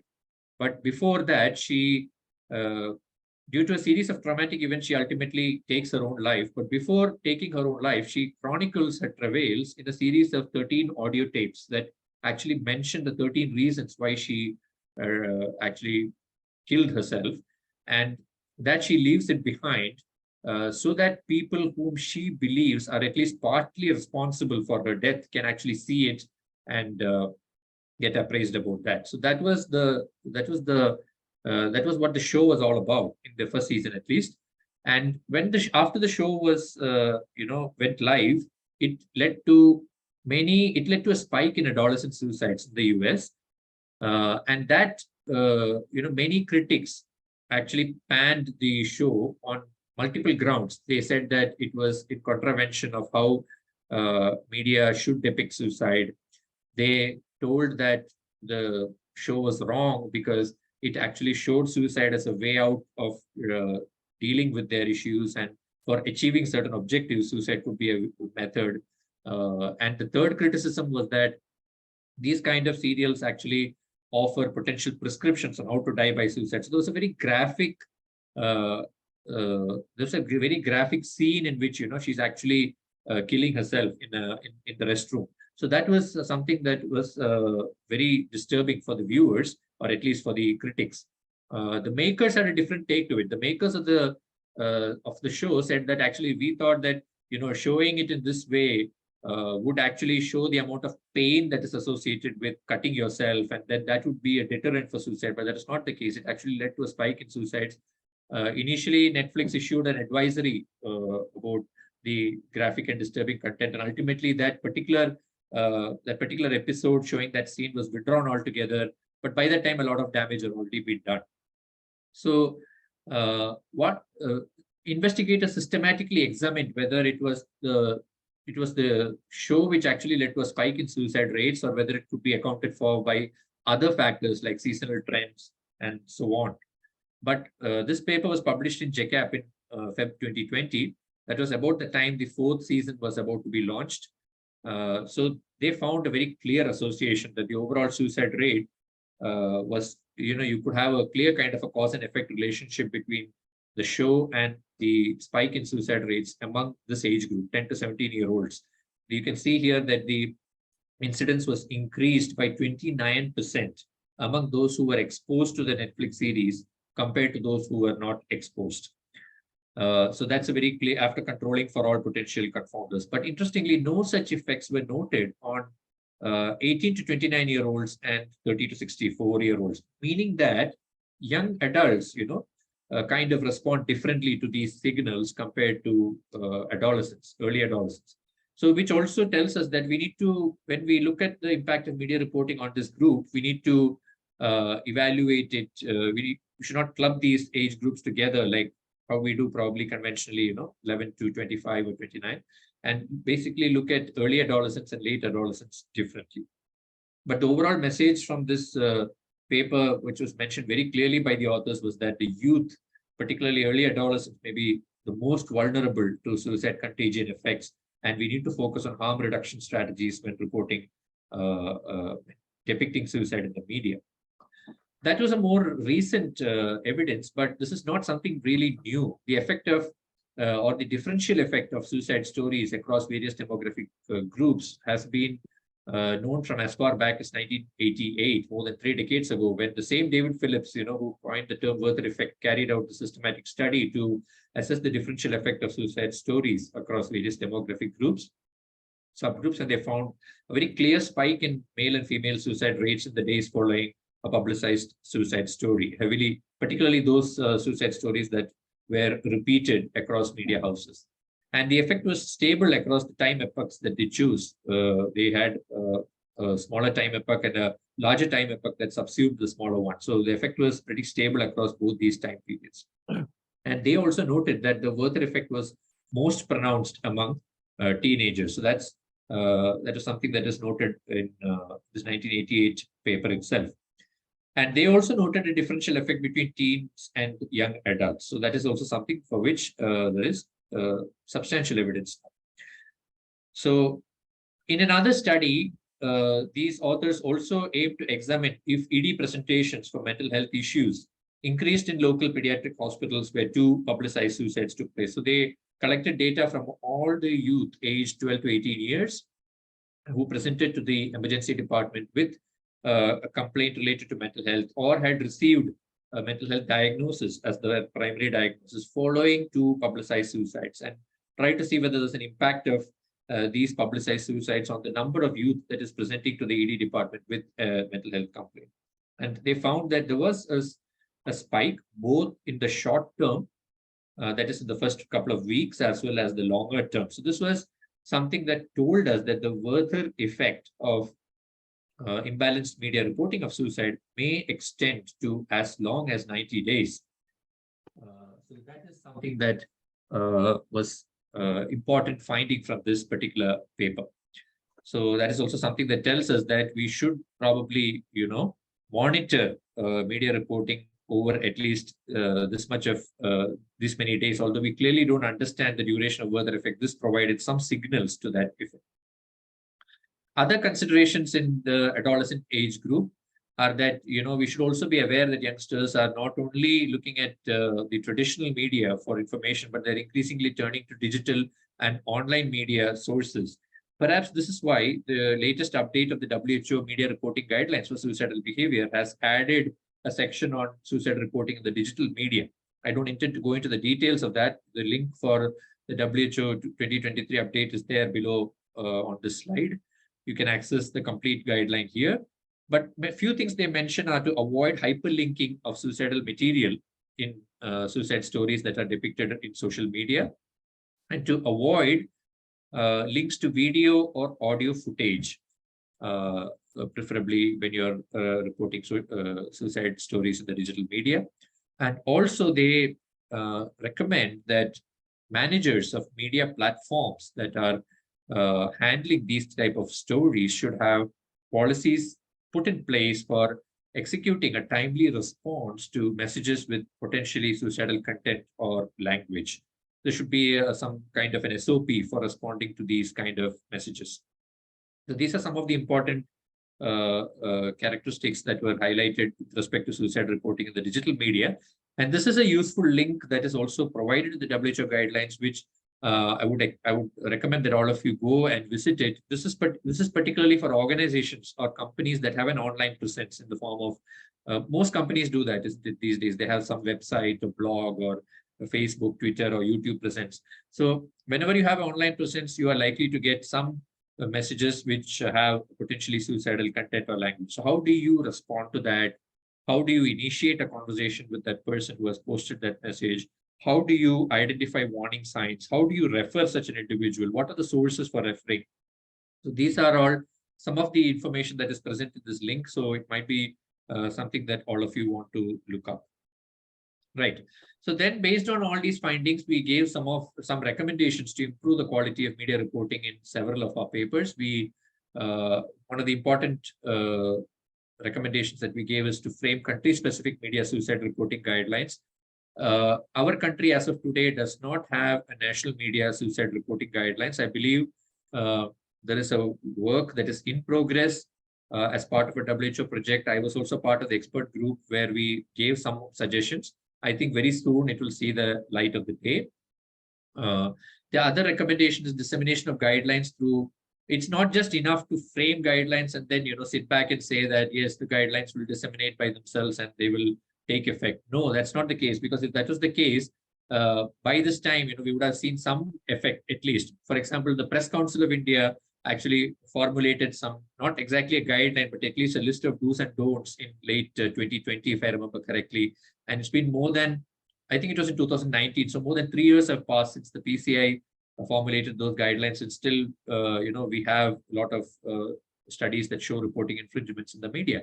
So we also need to think about how these guidelines can be disseminated through periodic workshops, training programs, certifications, and also credit for these kind of workshops among media professionals. Those who are trained need to be given some kind of credit so that this can be incentivized.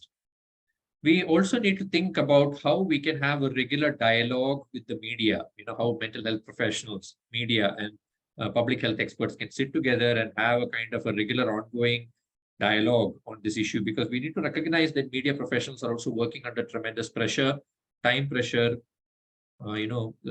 requirements like speed of breaking news is very important for them. So they might not get the opportunity to verify all the facts before they put it up. So all these are barriers with which the media professionals operate. We need to be cognizant of that, and we need to work with them to see how these issues can be resolved. Qualitative studies, more qualitative studies of media professionals to identify their barriers, to identify their, their local needs, and how we can frame locally relevant solutions to some of these barriers so that whatever guidelines we frame can have better uptake and impact.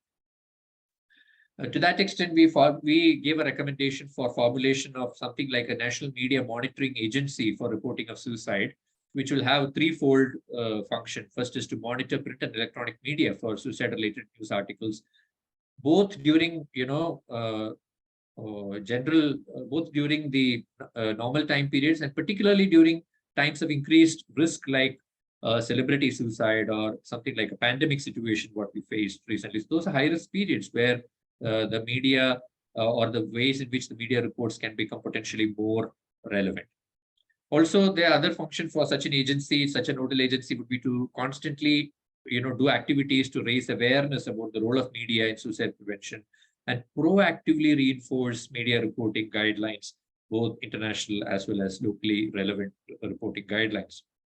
And also to continuously engage with media professionals regularly to kind of, have an advocacy for them and to identify barriers and generate solutions that work. Finally, I will end with some future directions in this area. So, see, now we know that there are guidelines, there are checklists, there are potentially harmful reporting characteristics that we need to minimize, there are potentially helpful reporting characteristics that we need to build on when reporting a suicide story. But is there something deeper than that? So there is something called the overall narrative of a message, which is the way that the report contextualizes the meaning of the suicide event, which can have significant consequences for the readers. For example, you package the whole thing in a negative light, that's called a Werther narrative. Or you package the whole thing with a message of hope and optimism, that's called a Papageno narrative. So, actually Australia is one of the earliest countries that had a national media reporting guideline. So their government asked them, for 2 decades now, we have been pumping money into, promoting guidelines and doing all sorts of awareness activities, but nothing is happening. The suicide rates are not reducing. So you tell us where we are going wrong. We don't want to pump in money where we don't see results. So that is when Niederkrotenthaler and his group carried out this examination of whether the narrative could be the message. So they wanted to investigate the impact of different narrative constructs on subsequent suicides. And they had a very large sample of suicide stories, which they coded as potentially harmful or potentially protective narratives based on certain predefined criteria. And they found that Werther narratives were associated with more subsequent suicides, while Papageno narratives are associated with fewer subsequent suicides. They had criteria for classifying into each of these. So the message here is that how you package the overall report also means something very important. That finding was actually not something new. In this 2010 report of by the same Austrian group, where they actually coined the term Papageno effect, was coined in this paper for the helpful reporting leading to decrease in suicide rates.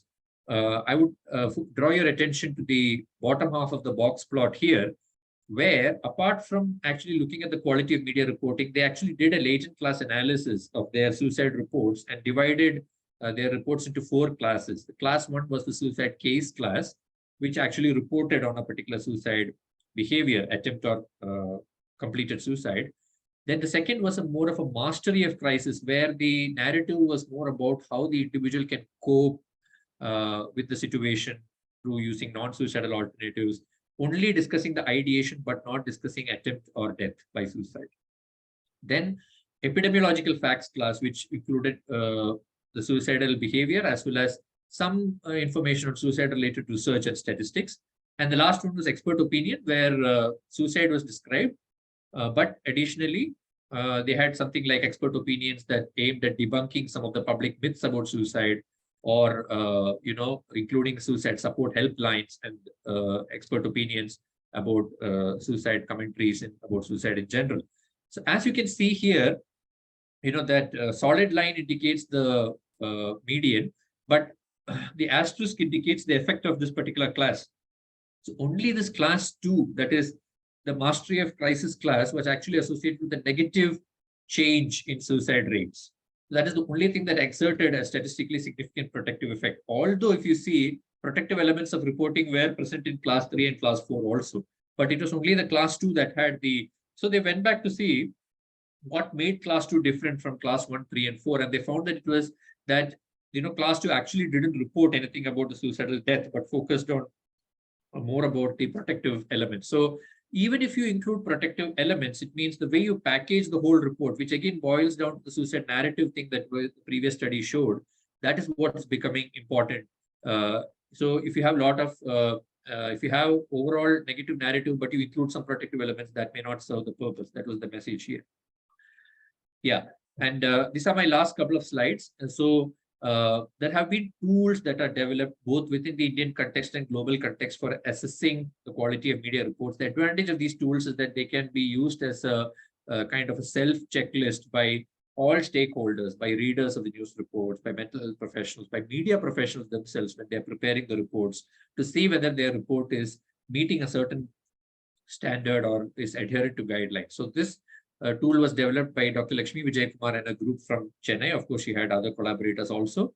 This was a scorecard consisting of 10 positive and 10 negative items to assess media reports. It was intended to be a tool to assess compliance of media suicide reports, as well as to be a functional checklist, so that all stakeholders can see whether the report is meeting a predefined set of guidelines. This was the 10 positive and 10 negative parameters. I don't intend to read them out in detail, but it's all available in that paper that was published in 2021. And the other tool that I want to show here is the tempo scale, that is tool for evaluating media portrayals of suicide, which was published in last year, which is again another tool that serves the same purpose, but it is shorter. It has only 10 criteria, and they have also provided information about inter-rater liability and how the scale definitions were refined. And then one advantage of this scale, what I found was that they have provided detailed operational anchors for each level of scoring. So they have 10 items, each of them scored from 0 to 2, and clear operational anchors are provided for each Likert item so that the reliability of coding can be enhanced. So that's it from me. So the take-home messages from this presentation are that there is a robust contagion effect for imbalanced media portrayal of suicide, which is now very widely documented and replicated. So that's something that's there here and now. And then these effects are more pronounced for celebrity suicide stories. So that is also something that we need to keep in mind. And the youth, particularly the teenagers, appear to be particularly vulnerable to these contagion effects or the Werther effect of imbalanced media reporting of suicide. And there are significant gaps in media reporting of suicide in the Indian context, which we can work upon together to improve the quality of media reporting. And it's important to focus on harm reduction, but at the same time, embedding the suicide story in a larger, positive, optimistic, encouraging narrative of suicide to have the desired public health effects. And future research, especially in our context, must investigate the impact of narrative-based reporting and harness technology to improve or check media reports before eventual publication. I thank you for your patient attention, and I'm open to questions. Thank you, Professor Menon. And now I will ask my colleagues present if there are any questions we can take up now, or at the end of one more, that is my presentation, we will have a panel. Of course, Dr. Watway is not available. There is some technology issues, so he has apologized. And so myself, Dr. Murthy, Dr. Malhotra, and Dr. Vikas, we can address the questions together. Are there any concerns at this point of time that needs to be addressed quickly? No. Okay. So thank you, Vikas. Thank you very much. It was indeed a very elaborate and very important part of intervention and public health for suicidology. And I learned a lot, very, very important work. So methodical analysis and data collection from regional as well as national newspapers in different languages, and giving it making a credible database in the country to write the guidelines and tell people what to do, what not to do. I just to bring to your notice that we like to do workshop with media because that becomes a pool of change making. So we did one on 20. Before we started this program, the first thing we did was a curtain raiser, and we did a workshop with media professionals, and I think about 20 professionals from print media of Uttar Pradesh, they joined me online before the first seminar. We repeated it again last month. Those recordings are available, some of us. I would love to send it to you and you may have a look. So yes, my personal impression is that it's possible to work with them. A great amount of ignorance is directing them to do every kind of thing that they continue to do.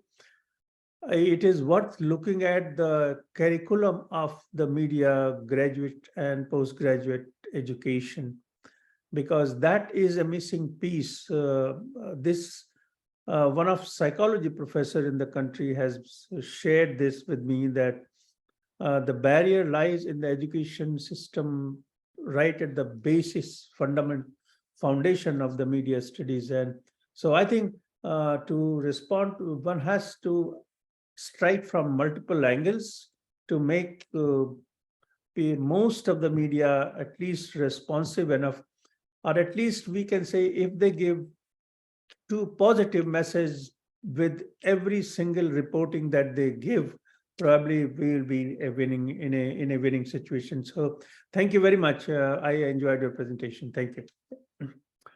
Thank you very much, sir. And I fully agree with your viewpoint, and I would love to see those recordings of the sessions that you had with the media professionals. Yes, I'm going to send it to you. Yes, yeah. Thank Okay, you. so now I'm going to take the advantage of being on this side of controlling the system to share some of my thoughts. Most of the things have been discussed, and let me place on record that the agenda for today's discussion was what is that can be done by an individual. Suicide or psychological challenge being a personal crisis or being one of the personal item of the life, I thought of bringing experts together who have done the original research and see what best they could do. They could advise for an individual, for a student to follow through. So much has been talked. Dr. Jeste talked about the community level defenses. Dr. Murthy talked about very plain and simple what should be done and how one should be prepared. Dr. Malhotra gave a detailed account of what is the psychology of adolescence and how risk factors operate, and what should be done, what could be the parenting style, and how brain development really takes control of some of the behavior some point of the time when crisis strikes. And then finally we heard from Vikas how, despite having everything, media is such a powerful organ in our society that it can build a narrative. It can either make a story or break a story. It's such a powerful tool, and we will have to develop an intervention strategy on that. Now, what I'm going to do is to sum up and just touch upon certain things which we have missed out. And I personally feel that in order to understand the psychopathology very clearly, we will have to revisit how and why things happen, the way these things take place, the way things are happening in students' life. Let me try and share slides and hopefully it will work. Yeah.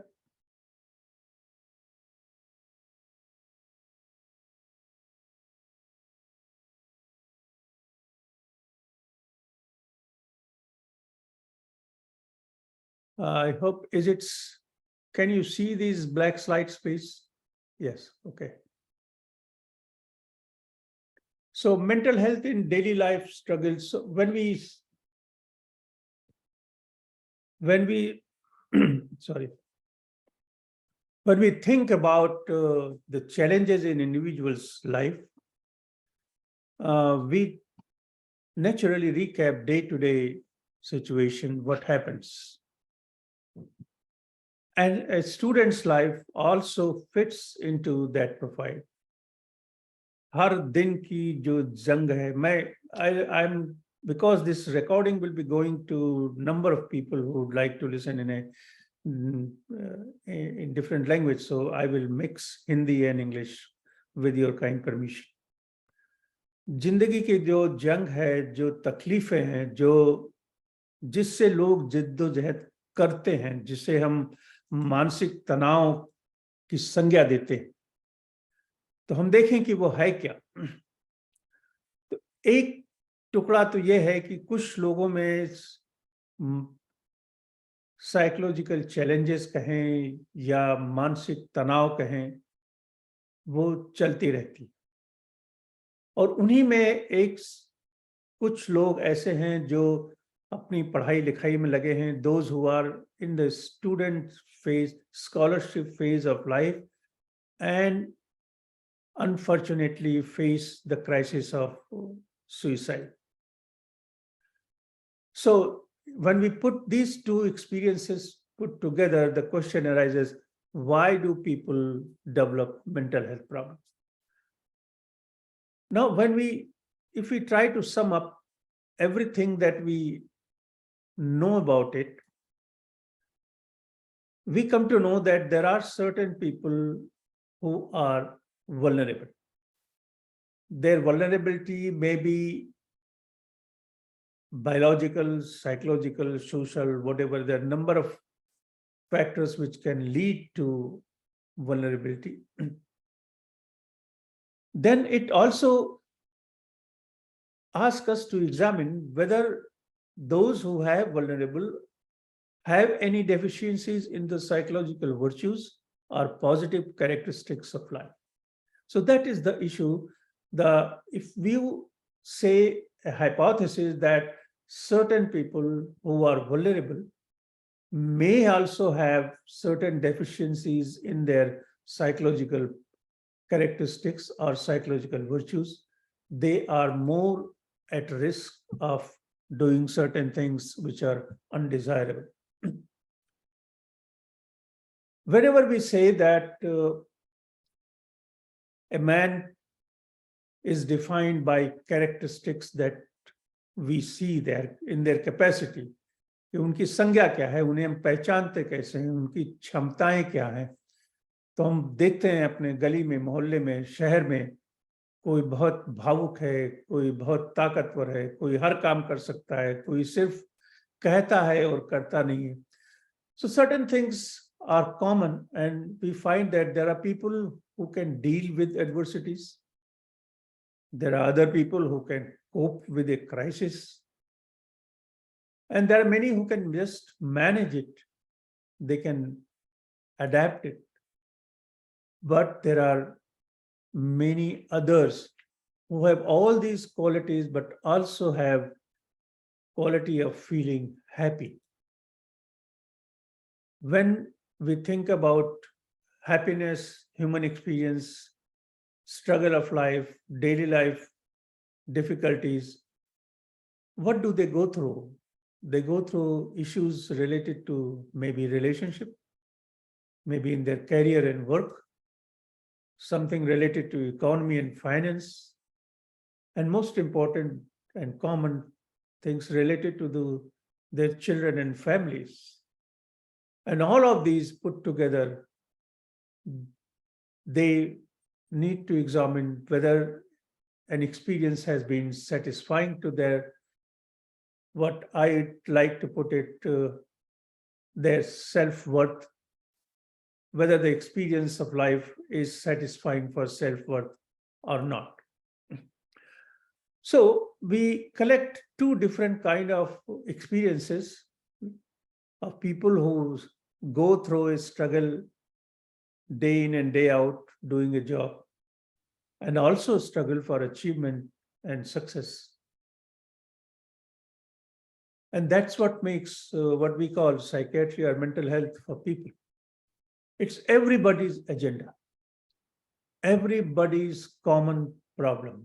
There we will not find a single person who will not have an issue related to quote unquote mental health to discuss and ask few questions.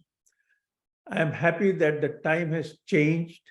There was a time nobody used to talk about mental health, but now at least people are talking. There may not be too much positive dialogue, but things are happening, and that's a positive change in Indian society in last about 10-15 years. So when we talk about people, let us see who are these people we are talking about. As we know from our epidemiological studies, that there are about 15% people who have some kind of DSM, qualified psychiatric diagnosis. But there are about 7, 8, 10% people who do not qualify for the diagnosis, but they do have single symptoms which are quite disabling, dysfunctional. People feel sad, people feel hypomanic, people feel lethargic, hopeless. they do not qualify for the diagnosis. So they are often outside the bracket of, but when you examine population, you or see your clinical experience, you will find people well around you who need help from this perspective. And of course, there are subclinical symptoms which are equally disabling. So when we say that how many people have mental health related issues, we will find that definitely about 30-35% people have one or the other kind of issue. They may not be having a mental disorder, but they are disturbed with issues related to psyche, related to their mental health. And as Savita was pointing out, a very good point that how things have changed from illness. So maybe 30 years back, when I remember DSM-2, we heard definition of mental illness. Everything was illness-centric, and we called mental illness, social parameters, physical illness, etc. And then there came a time that we started talking about wellness, well-being, level of functioning, quality of life, and started defining how a man feels in terms of mental well-being. But a forward-looking movement is now evident when we are able to say what is the power of mind in one individual. There, in a typical English language grammar, we can say that the term like weak, poor are derogatory, and we should not use it. No doubt, it's correct. But if we have to, आदमी की शक्ति क्या है, आदमी के मन की क्षमता क्या है, शक्ति क्या है, what is the mental strength? It is reflected in what is the level of coping, what is the level of resilience. And these terminologies, though they continue to remain not so very strictly well-defined, well-concretized, they are little bit loose, but they are walking into the fold of definition. And maybe very soon we will have WHO definitions defining good mental health in a very different terms. When we see ancient Indian text, आप भगवद गीता देखें और उसमें नजर डालें तो धार्मिक व्यक्तियों के 26 गुण बताए गए. Those characteristics are typically the same what we are talking here since morning in number of different terminologies. So before we try to put finger where is the problem, we must recap that a mental health problem is multifactorial, and it essentially consists of combination of one, two, or more, or all of these, like biological, psychological factors, social developmental factor, and most importantly, the environmental and cultural spiritual factors. There is no shying away in telling that our cultural ethos has changed. Our spiritual, जो हमारी आध्यात्मिकता का कवच था समाज के पास, वो टूटता नजर आ रहा है. मान्यताएं टूट रही हैं, लोगों की परिवार के संदर्भ बिगड़ रहे हैं. और अगर हम ये कहें कि जो कुछ समाज शास्त्र में या मनोवैज्ञानिक शास्त्र में हमें दिखाई पड़ रहा है, ये उसका परिणाम हो सकता है, तो हम शायद गलत नहीं होंगे. So when we talk about mental health challenges, we have to remember that daily life struggle manifests with a symptom in our mental health. People are too stressed, too worried, too complex, too consumed in the way they live their life. And we see some symptom, whether it is acute stress-related symptom or symptom related to, we find at the workplace or in burnt out syndrome, or symptoms related to trauma or abuse, etc.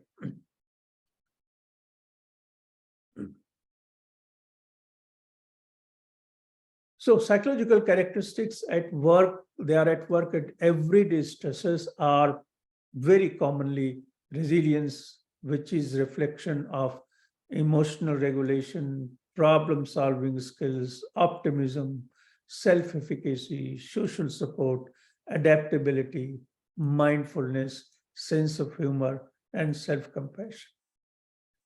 Again, assertiveness, time management, cognitive flexibility, acceptance, gratitude, physical well-being, goal setting, spirituality, effective communication, self-awareness, etc. My purpose of bringing it back to what we have been discussing is that this area of mental health is extremely important.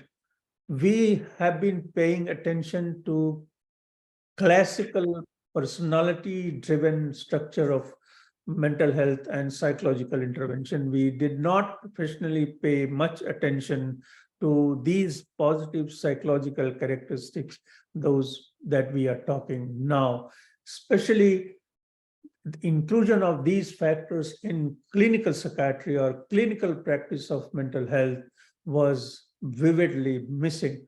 And it's now there are more research, probably there'll be more motivation, more positive inclusion of these parameters.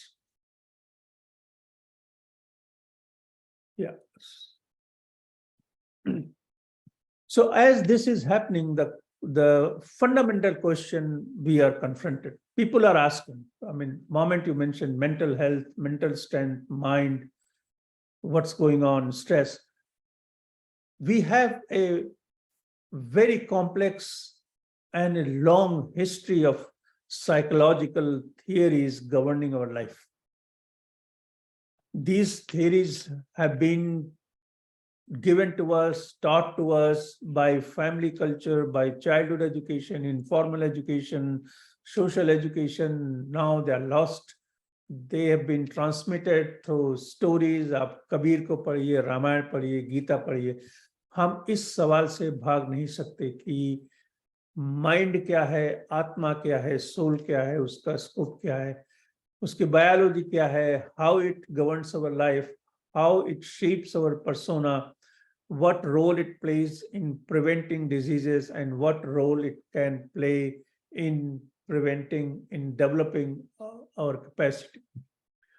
I would not go into detail at this time here, but it's a thought for future, and we need to really introspect as clinicians whether we should routinely ponder over these hard realities of social psychology of our country.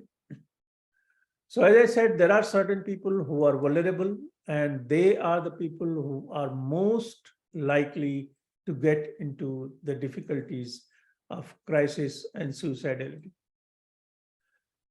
Why some people remain vulnerable? Because of their genetic predisposition, and most importantly, the early childhood experiences, personality traits, environmental influences, risk factors like substance abuse, alcohol, neurological disorders, etc. We all know this enough. Now, something about a minute on the social brain concept of mental health. Brain is the organ where our mind resides. It grows there. And therefore, the brain development is involved in everything and every step that we imagine in our life, whether it is cognitive development, emotional development, social development, decision-making, problem-solving, say socializing, developing social skills, whatever activity we think, it's impossible to exclude the brain development and brain maturation. It's that important. So therefore, we need to really reflect on thinking in terms of healthy brain, healthy mind, healthy brain, healthy mind, healthy life. This dimension we should keep in mind and reflect upon that. So what happens? The main tonic for brain growth is the experience of a child.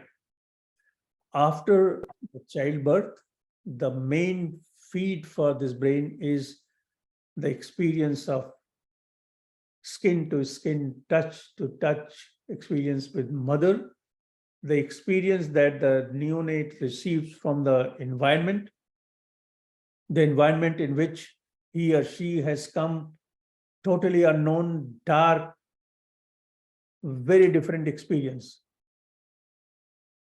Search for security, search for connections, search for biological needs, all the issues. But the good thing is the survival instinct is so powerful that the child survives all kinds of adversity right from the first second of birth, whether it is different kind of sound or abuse or density of environment, the climatic changes, etc., whatever it is, the child survives. And then what happens? From this experience of brain growth, the certain psychological functions grow. What are these psychological functions? Most important, which are of relevance to the discussion that we are having today, is social function, psychological function, and interpersonal functions. Now we know that different functions of the brain grow at different ages. Enough reference has been made that why, say 50% people with mental illness symptoms appear before 12, before 17, before 24, hard reality. But we also should remember what kind of teaching we will provide, what kind of intervention we will provide, what kind of support we will cultivate has to take into account depending upon the developmental phase of neurobehavioral pathways. So in early age, when the language and sensory pathways are developing, the teachings, the parenting, the lessons, the education has to be different than after 12 years and then those after 18 years. So these are the fundamental things that our educationists and everyone involved in designing programs for children should pay attention to. Why so? Because we can divide all our characteristics into two broad groups. One, the essential psychological functions like our cognition, intelligence, understanding, insight, etc., and certain features like positive psychiatry features, or we would like to call that psychological virtues, like gratitude, forgiveness, etc. So these two sets perform different functions, have different neurobiological foundation as well.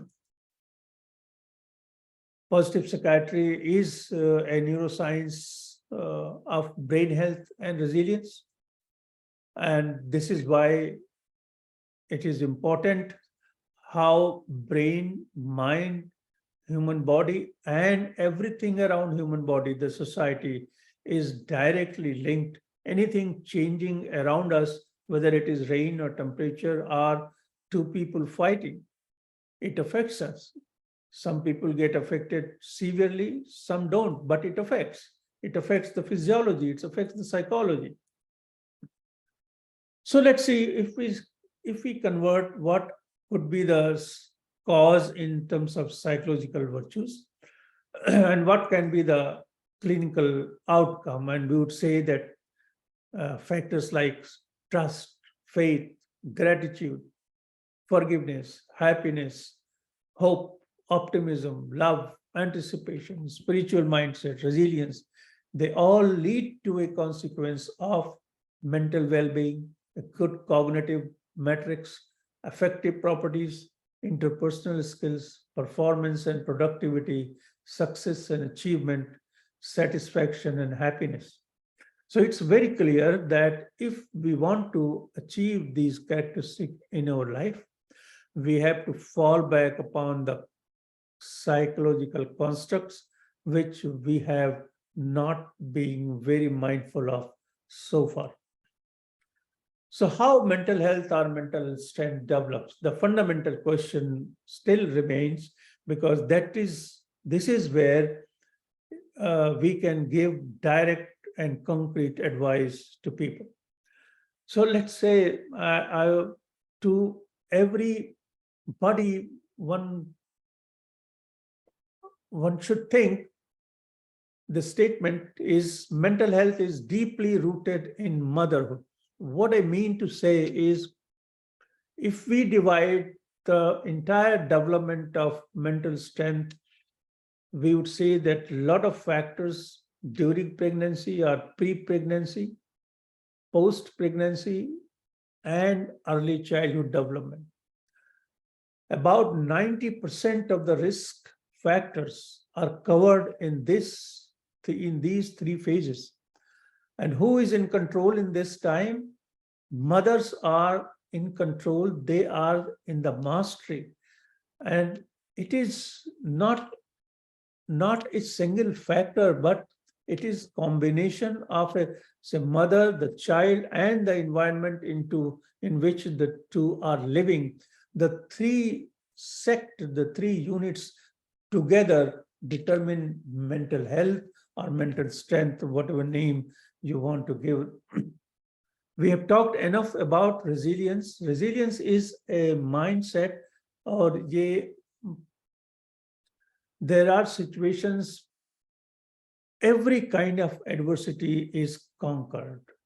People who are resilient. Much has been talked about it. It's a neurobiological parameter. It's not merely psychological. I would say that it is neurobiological, spiritual complex of human life, which teaches us how to live our life, how to protect ourselves, and how to perform. Can resilience be increased? Yes, of course. There are dozens of methods which can be practiced, and we find that it can be increased. We did a couple of projects on resilience and suicide, and we found that there are two main anchors of resilience. One is mood, another is cognition. So a triangle of level of resilience, mood, and cognition is a very solid, stationary, and more trait-like characteristics in an individual. Whenever the balance between the two, due to psychological or neurobehavioral reason, changes, things like suicidality can appear. So we did a project and we tried to look whether suicidality corresponds to level of resilience. In normal people, in people who had psychiatric disorders, people who had attempted suicide, etc., and we used the scale which was constructed by us for measuring suicidality potential. This scale is known as SysMap, and it is one of the recommended instrument by the state government to use in the hospitals in Canada. We measured CD risk for resilience, and we found very clear, unequivocal inverse relationship in all parameters of suicidality. People develop suicidal ideation, which is high, risk is high, resilience goes down. By the moment the thought goes, you find the resilience has come up. They have condition like depression and suicidality. Depression is treated, resilience come up, suicidality goes down. So very, very straightforward and complex relationship. The question which emerged from there, can we have a intervention designed based upon theory of resilience. We did some work, and it remains inconclusive so far. We'll report back whenever we are ready for that. So can resilience be improved? Yes. Develop a positive attitude, strengthen your self-awareness, try newer things, challenge the challenging situations. By avoiding the challenges, nobody can grow resilience. Resilience has a very strong connection with the hope. So people who are resilient have very high score on hope and anticipation, and that is how they are able to manage their suicidal ideas better.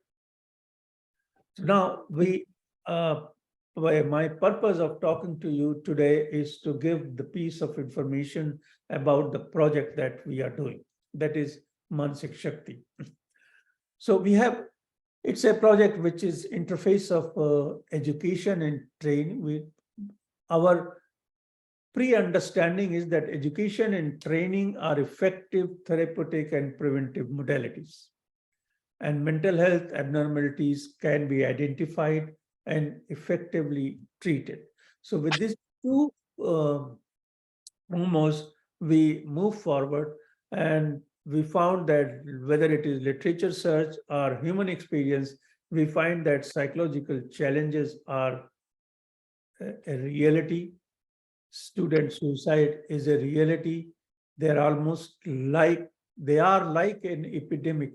If 50% student in colleges and universities are making a statement that we are feeling very stressed, and if say about 30% are saying that we are so stressed that we cannot perform, whether we want to call it a psychological or mental health epidemic or not, it's our choice. But the fact is that half of the population is shouting and making a statement. And what are we doing? We are not listening. We means those who are responsible for education and their life, whether they are parents or teachers or colleges, universities or governments. Nobody has reviewed and tried to understand what should be done. Why I'm saying in so direct terms? Because it is frightening. 13,000 plus students have died due to suicide last year. We know that rates of suicides are underreported by at least 10 times. Now, if you think about the figure, how many might have attempted suicide in the country? It will be 13,000 multiplied by 20 minimum, those who have been treated for an attempted suicide. Now, who are these people? They are the high-risk people sitting in their classrooms. These are the people who will make another attempt. Some of them would be lucky to survive. Many may not be that lucky. If we see the long-term data of 10 years of attempted suicide, we come to know that about 10% finally choose and succeed in taking their own lives. So if we are talking about 100,000 attempted suicide next 10 years, are we talking about that 10% of these may be potentially successful suicide in future? Very frightening. There is nothing, no help, no care plan in place for these situations. So what do we have in? We have education and training and self-development, two arms together to give us some insight what we can do.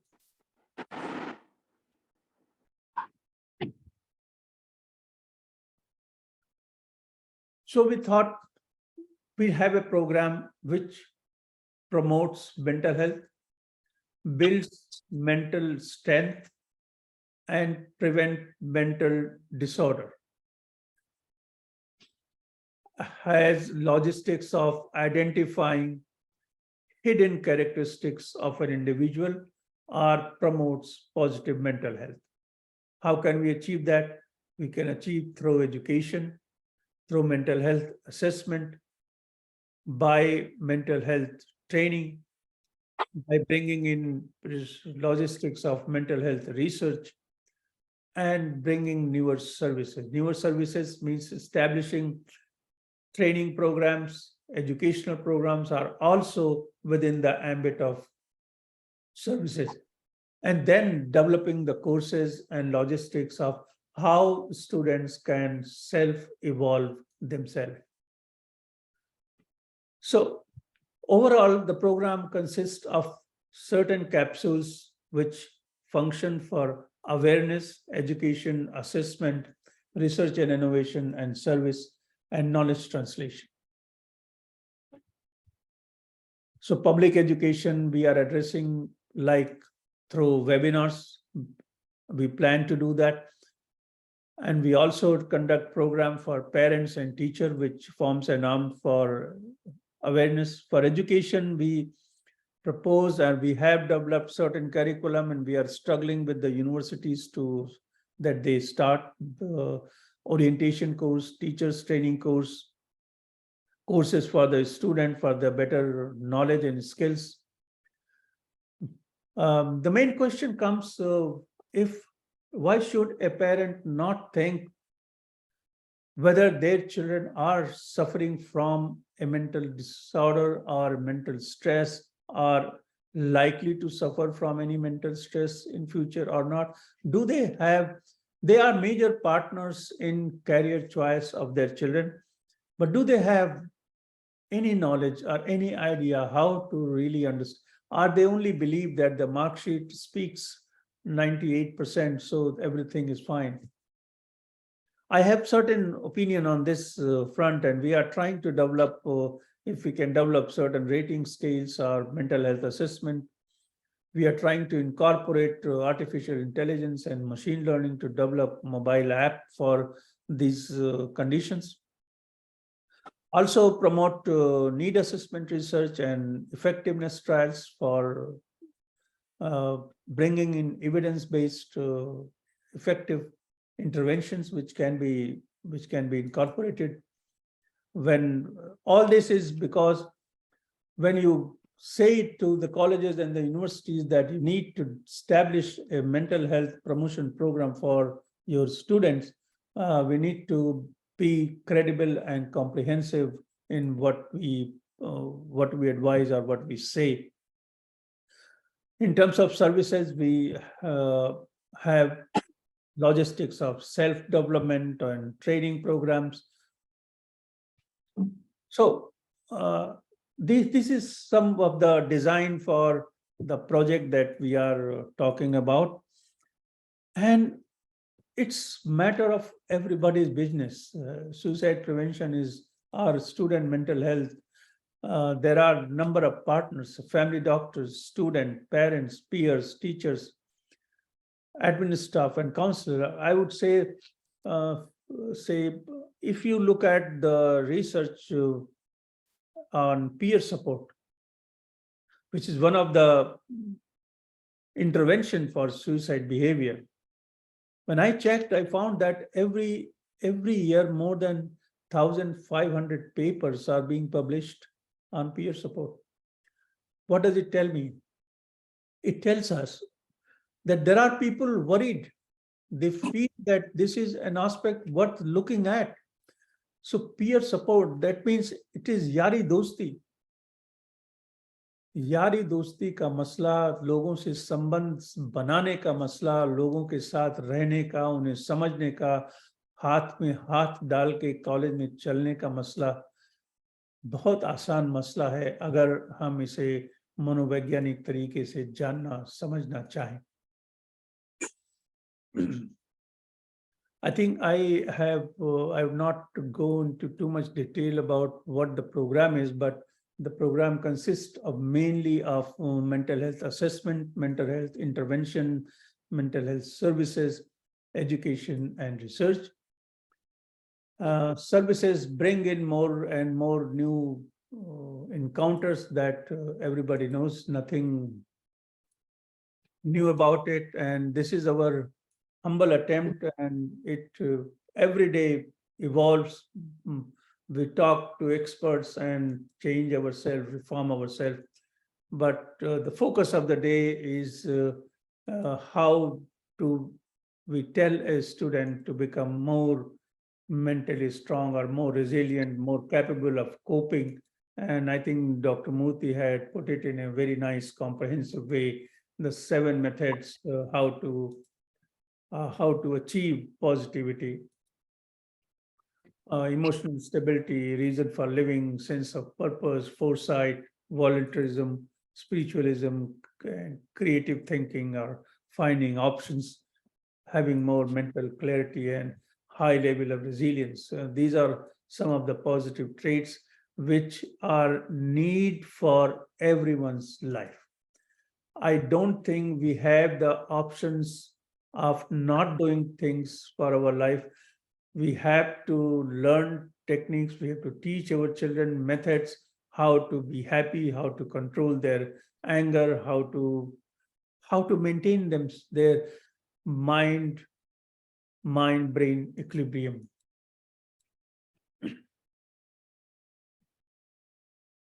So coming to yes, we won't be able to really hold on denying the teaching of spiritual psychology, which has been there in our culture, which has quite rich and effective instrument for change in human life, whether it comes from Gautam Buddha's philosophy, goes to West, gets converted into mindfulness psychotherapy, and is repackaged back to us. Same way it is Bhagavad Gita. These are the lessons for life and principles. When do we teach our children? Before 12, after 12, depends upon whenever it is possible. But if these methods can preserve and provide more positive psychological traits, it would be worth adding these things to the life of our young generation. Thank you very much. These are some of the thoughts that I thought I would share with you. And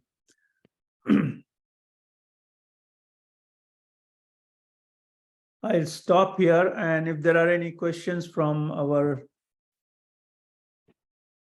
group present here, I will address, and I will ask other faculties to, Dr. Murthy is there. Yes, Dr. Malhotra is there. Everybody is there. So please ask. If there are any questions, we will take them now. Then on, we will go around for comments. But Dr. Murthy, may I ask you for your comments on the seminar, please? Firstly, I think it's been a very good day. It's been a very good day. We have looked at it, and I wish other presenters were also there to complement it. My take home is we have to move from patients to people.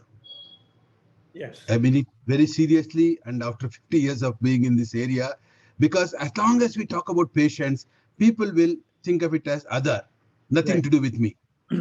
Yes. You might ask me, is there any example? Just look at the way Modi has done in the last 7 years, right, 89 years, what to yoga, what we couldn't do it for 100 years. Right. Vivekananda, when he went to Chicago in 1893, he talked about yoga. Yeah. But only when Modi said it is for everyone. Yes. He didn't say it is for people with problems, people with this way, that way. He said everyone should do yoga. That message is missing in mental health even today. The second thing is, as Jeste pointed out, what are your strengths is where we should start. For example, when I used to go to cancer, I'll give you one example. There was a psychiatrist who was working in Shankara Cancer Hospital, a social worker with about 20 years experience. When I went there saying, I'm coming to work here, they said, why are you coming? No one comes here. Even when they are referred, they don't come.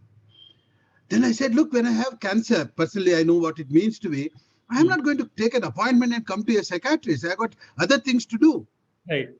So when I ask people saying that, tell me about yourself. Tell me how cancer has changed your life. tell me how are you coping, then I ask what is your need. Yeah. If I say what is my need, immediately I'm saying pathologizing the person. Yeah. You know, the problem is that the other thing is, very important thing which I would like to say is that we should not go to the student community with suicide as the topic. No, yeah. Sorry for saying it. I would throw away suicide term. I would say the word Manasya Shakti, the same way you know how to learn other algebra or calculus or this or that, you can learn about your mental health. Talk about it. Let suicide come as an offshoot rather than as the primary reason why we are coming to them. Just to add on, Because I'm only talking about psychological challenges of students. The second thing is that we must move away from this globalized way of looking at the problem. Yes. I really want to congratulate Vikas for, I just looked at his PubMed publications, and it's a systematic way he has looked at various aspects of it. Is very impressive. That's what we need to do. Yeah. We need to develop a profile of why suicide occurs rather than just saying suicide is always bad. For example, when we thought of caregivers, we came up with 7 dimensions and then developed stories of all of them. So we must break it down, then develop narratives of people, why it occurred and how they got better as the positive contribution. You know, कुछ कर सकते हैं, दिखाना है कि कहना कि ये बहुत खराब है, ये गलत है, वो गलत है, ये कुछ नहीं भी होता, it will not get us anywhere. I mean, I'm being very, very positive. I mean, I'm being very specific about it. I would stop at that. It's been a very good day. Thank you very much for making me a part of it. Thank you. Thank you. Dr. Savita, may I ask you to give your remarks on the day and before we close, because is she there? Let me tell you one more thing, if I can just come in for a minute before Yes. Savita comes in. I think she has come. Yeah. You know, we have to be very careful the type of message we are giving. You know, there is a group called Mission of the Caregivers, starting from Pune, Mr. Amit Bakshi. About 400 members are there. The stories that I'm hearing from them, because I happen to be Bakshi's daughter's caregiver, he has included me. Otherwise, professionals are not usually included in these groups. Like Nirmala Srinivasan says, no, I can't include you, you are a professional. You know, the type of messages that they are presenting is so different than the one which I am hearing, I have heard for the last 50 years. Yeah, you know, when I have some time, I will put it together. It is a completely different world. And we have to learn to collaborate with them, work with them, rather than saying that you are against us. The Mental Health Act puts this one against that one. We have to find a way of working together. That's my main message. Thank you. Thank you. Savita is back. Dr. Malhotra, please.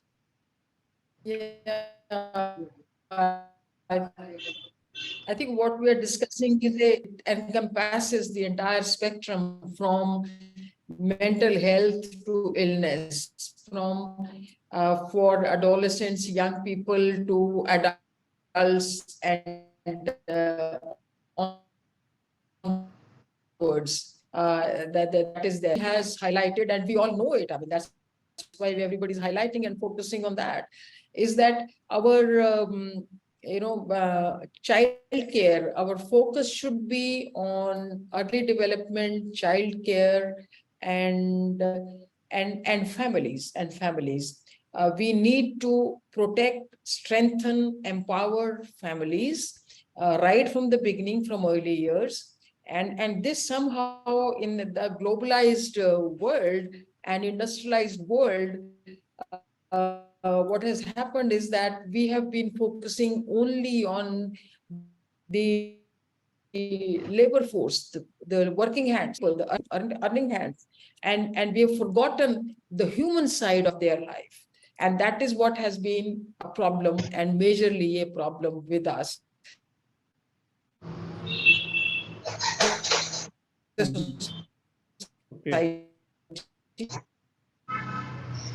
System as we have to look at work-life balance, to look at the families, strength family and child care and so on. So this is what we need to focus on. Of course, branch of medicine and medicine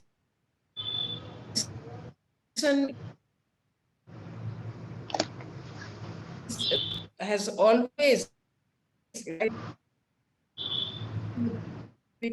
stopped disease thing, and so it's also being mental illness to mental health. This is the transition, and we are in a phase of that transition, and we need to really become aware. I'm talking about psychiatrists, as psychiatrists.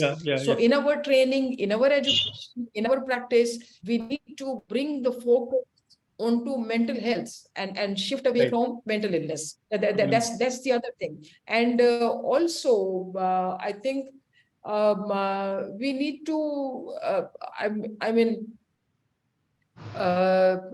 this the whole issue of apologizing everything.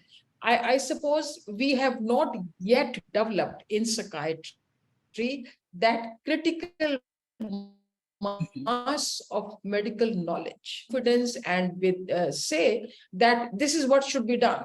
The regular principles. I mean, we have guidelines. When we talk about all those guidelines, there is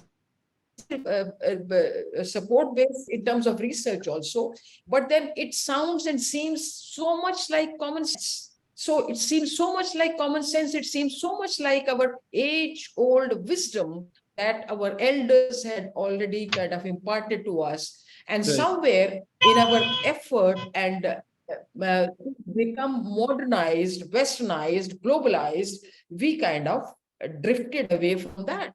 And we are now coming back to that. And this will take time. This will take we'll have to shed that mindset. We'll have to do that. Our psychiatric education and curriculum will have to get reframed as the medical curriculum is getting reframed, and bring back our age-old knowledge and integrate it together with mental health and mental wellness. And that is what is important. Other thing that I think it's easy. I mean, somewhere this has become like everybody's business. Of course, it's good that it's everybody's business, but I think it has to be done very, very carefully and professionally and sensitively, so that no wrong message is passed on to this vulnerable group like students and so on, because they very easily and very quickly get carried away and imbibe and take on the messages. And so even the implicit message, like from media, Vikas presented the entire research from media, that they just pick up and it's, I mean, gets snowballs into a kind of a series of negative outcomes. And we need to be very, important. But I think somewhere there is a need to redefine the role of a psychiatrist. There is a need to redefine our, where we, what is our domain and what all we can or what all we cannot. And because somewhere, at least psychiatrists cannot do everything, we'll have to bring in other professionals. They will have to take on. Collaborative work. Thank you. Thank you, Savita. Vikas, do you have the final comments before we close? So first of all, I want to tell that it has been an absolute privilege, listening to the deliberations today, because a lot of course, we know many things, but, to put it in an organized fashion and to talk about it in a systematic way, like in terms of the neurobiology, as well as the various contributors from various angles that are needed to tackle a problem as complex as suicidal behavior in adolescents, has been very enlightening for me personally, and I hope for the audience also. I think I have to just reiterate that what has been discussed here is probably the right approach to follow, right from what Dr. Jeste said, that there's too much of a focus on risk factor based approach and very little focus on protective factors that are important for the adolescents. So from that point of view, what all we have discussed, I think we have it has been something that we have tried to shed some light on in terms of coping, resilience. So these are the things that we need to focus on, and there needs to be a lifespan approach, because as Madam has rightly presented, there are a lot of early childhood experiences that are moderating these variables. So a lifespan approach, right from school levels, these things need to be built into the mental health curriculum. We are facing a lot of problem here in our institution. We are just struggling with mental health issues of students, of residents, and I presume that must be the same to a large extent everywhere. So just three things, that is, more opportunities for social and emotional learning. We engage them in a continuous dialogue where we focus on mental health promotion and not just go to the students when there is an issue, when there is a suicide incident or a triggering event. Then as a knee-jerk reaction, a lot of things get done in the institutions. That is how it's happening in most of the institutions, but that should not be the case. There should be a continuous engagement with the learners. Then focusing on all these things like relationship skills, communication skills, conflict resolution skills, responsible decision making, inculcating, as you said, and where they practice healthy lifestyle measures like yoga, meditation, sleep, diet, exercise, small things, but makes a lot of difference to self-discipline and their decision-making skills. And at the end, we must think, all of us must think, I think we are facing the problem in our institution, how we can create safe spaces for students and learners to talk about their mental health, where they don't feel judged, and they are having that open atmosphere, safe atmosphere to discuss about their mental health issues. These are what comes to my mind. Thank you so much for the opportunity once again. It's been a privilege. Yeah, okay. Thank you. Yes, madam, you have to say. Dr. Kapoor, I have a question. Go ahead, please. This is to Dr. Savita Malhotra. We've been going on talking about global health. In my generation, we used to go abroad, after post-graduation or after marriage. Now, I'm from Delhi. Now the brightest student of the best schools, 90% are going abroad. So where are we going as far as our brains are developing? According to Savita, 16 onwards is the best time when the brain is in a turmoil. And that is when actually a lot of what they develop mentally is happening. So when we say, Mera beta wahan chala gaya aur ab to wahi rahega, it is not just the conditions in India or America. It is where their purpose in life is. It is where their brains are. Everybody who's studying is saying, when will my school finish so I can go to America? Or when will I be able to? Nobody is talking about post-graduation. The brightest of students, they are talking about going abroad. So what is the solution for all this, where our generations are suffering here, although they shouldn't be suffering, and the children are there? I mean, this segment of young people who are bright and their parents are rich and they're all leaving India. What do you have to comment? A lot of big. I think this is Veena ji, very nice seeing you. I think what you're stating is a very, very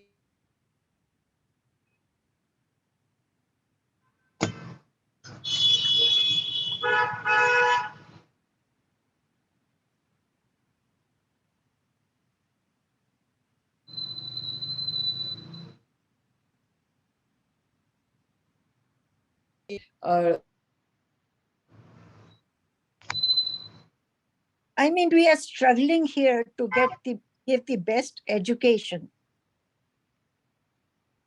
However, the best education, the big purpose and goal is, again, I'm repeating the thing, not to be here, but not to be at a place where the conditions are very different.